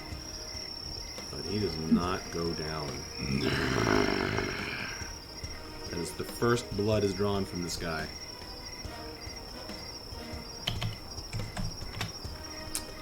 Okay, anything else, Kira? Yes, I'm going to use my movement. I am trying to figure out how to get the arrows, figure out how far I can go. Click and drag your token, then press Q while holding down the token. Okay. So, am I currently No. not on difficult terrain? Oh, you are currently on difficult terrain, but it doesn't matter what you're standing on. It matters what square you're moving into. Okay. I am trying to figure out what the furthest I can go. Okay. Oh, to run away? Yeah, that's correct. Look, I clearly am meant to shoot this wolf from a distance. Okay. Well, Here, let me show you. Why don't I just show you and you'll sort of learn it that way. Okay, so That'd be great. I'm selecting the ruler tool from the left-hand menu. Now I'm clicking on you. Okay, can you guys see this? I can. Yes. Okay, so I can either hit Q or right-click. So I'm going to right-click. Okay, so I'm showing that's a waypoint. I hit that square, and now I'm going to this square. Now you can see you're moving 2 squares, but it's 15 feet. That's because of the diagonals rule. So every second diagonal costs more movement because of squares are longer over the diagonal. And now I'm going here, and now I'm going here again. which isn't extra because it's the third diagonal, it's only every second diagonal. And then here. So you can get move 30 feet to there. Great. Kira is gonna assume discretion is the better part of valor, and is ready to shoot again, but is also going to run away first. So she's also going to... Yeah, go ahead, please. I was also going to attempt to hide, because I assume I can try that each Yep, turn. you absolutely can. I'm not counting on that this wolf is charismatic and dexterous, but Kira figures if she can stay alive to try to make another shot, that's going to do her group the most good. If nothing else, there's a ton of bodies between you. Let's see your stealth, girl. So we're going to stealth roll. Ooh! That's so much better than the last Successfully one. hide from the wolf. So he is not sure where you are in the mist. Yes. Sorry, everyone else who now just saw their companion vanish and are prime targets. That's my bad. Kira ran back, now she runs forward. Let's see what happens. Nav's your turn.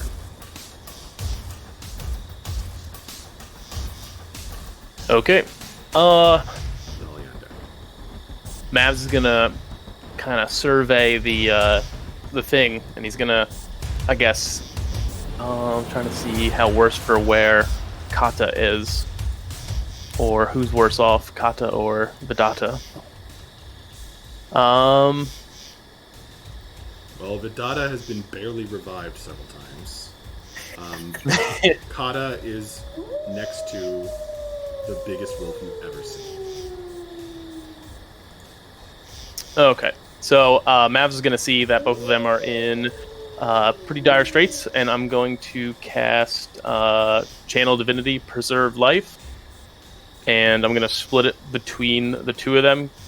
Can only bring them to like half HP. They're half HP, so I guess I'll split it more towards getting Kata to his half HP and the rest to Vidata. Can you make that ability pop up by clicking it? Sure.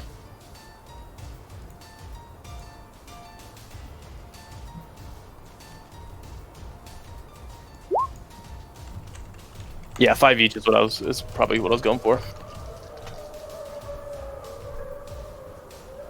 Okay, well, Kata, you and you, Vidata, both get 5 HP. Healing. Anything else, Mavs? No, I think, yeah, Mavs will stay exactly where he is.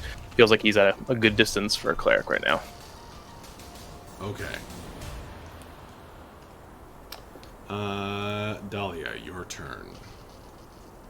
All right. Dahlia is going to step forward onto the road. Yep. Okay. And will bonus action healing word Kata. So Kata, you get 7 hit points, and then as her action, she will strike another violently discordant note on her violin, casting Vicious Mockery at the wolf. Alright, awesome. I like how you mock them with music. Discordant music. She's not really an insulter. Right. She doesn't do the talking, she does the sawing away at this instrument. Got it. Made the save. It shouldn't be 10, it should be 14 DC. Because my save DC is... Your save DC is written wrong? Yeah, let me double check. It's okay, I rolled wrong.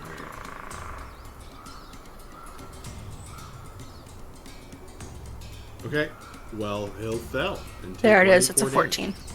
So 2 psychic damage, and Disadvantage on his next attack. Alright, very nice.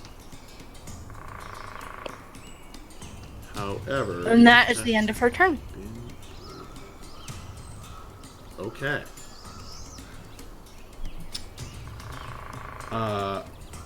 At this point,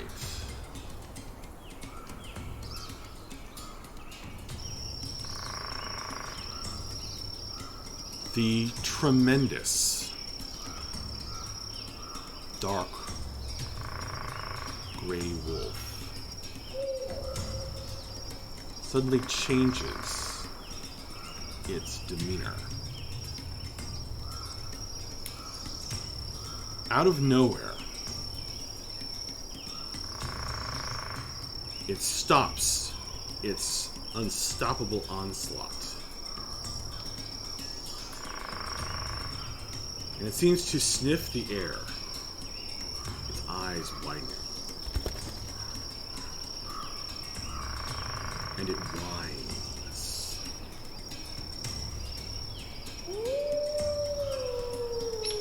And cringes, staring up at something coming down the road toward Kira.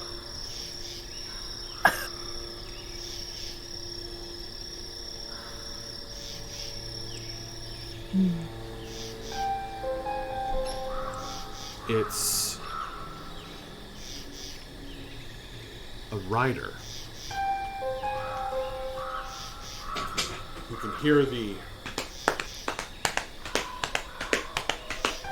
clip-clop of hooves pounding down the road.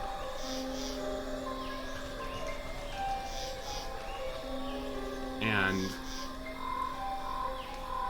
as the rider comes into view, the great wolf shrinks away. But none of you really have eyes for that. As a fiery horse and hooded rider come into view.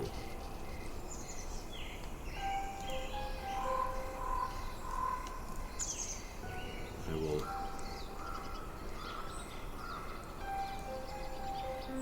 show you this picture.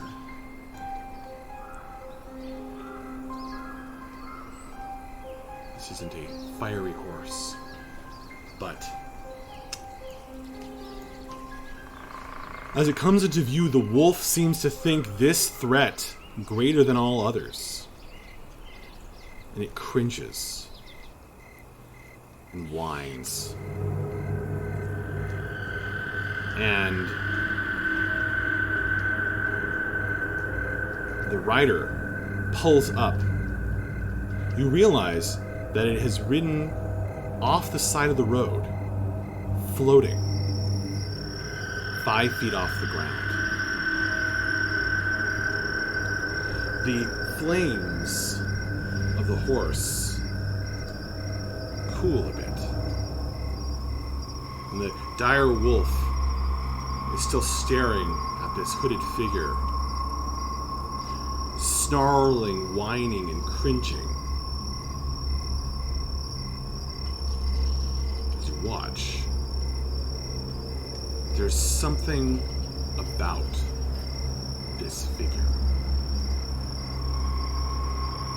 that arrests you in your tracks. You can't move. There's something strangely alluring about him, and something tragic, fascinating, dark, and terrifying.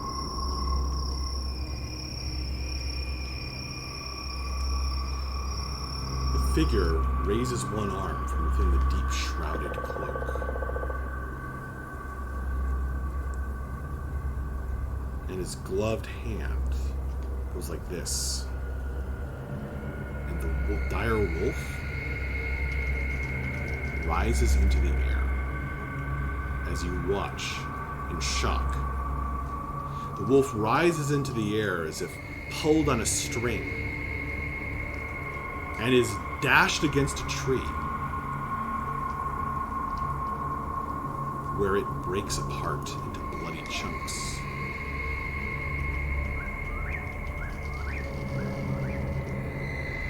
A hooded figure looks over you guys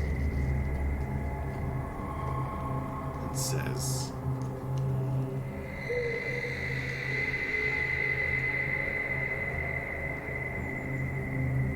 "Welcome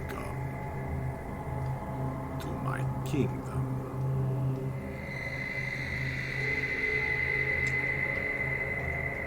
And that,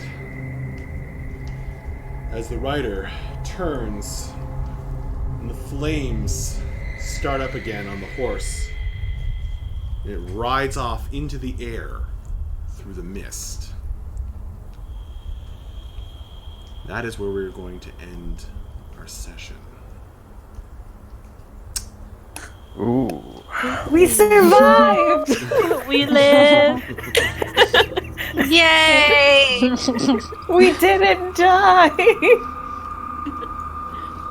I'm so proud of us. It was a very close thing. It was indeed. But you pulled it off. Man, Hey, good game, how you guys. feeling, Vidata? Yeah, how's the feeling? I didn't hear no bell. There was some little dodgy healing from the party sorcerer, but apart from that. I was like, he can't get crit. There's no way. And then of course, it's like I won't heal him. I'll kill this wolf. Actually, no, do you know what that is? That's karma for nearly killing my wizard first session. You know, that's nearly killing my wizard first session. I'm sorry, you got quiet again for a sec there. What was that? Oh, sorry. He basically one-shotted my wizard in one of our previous campaigns, so I'm just thinking that was karma. I see. It's nice big karma. Well, I have had players die in session 1 before, but not this time. Not this time. Thank God. It was close. It was really close.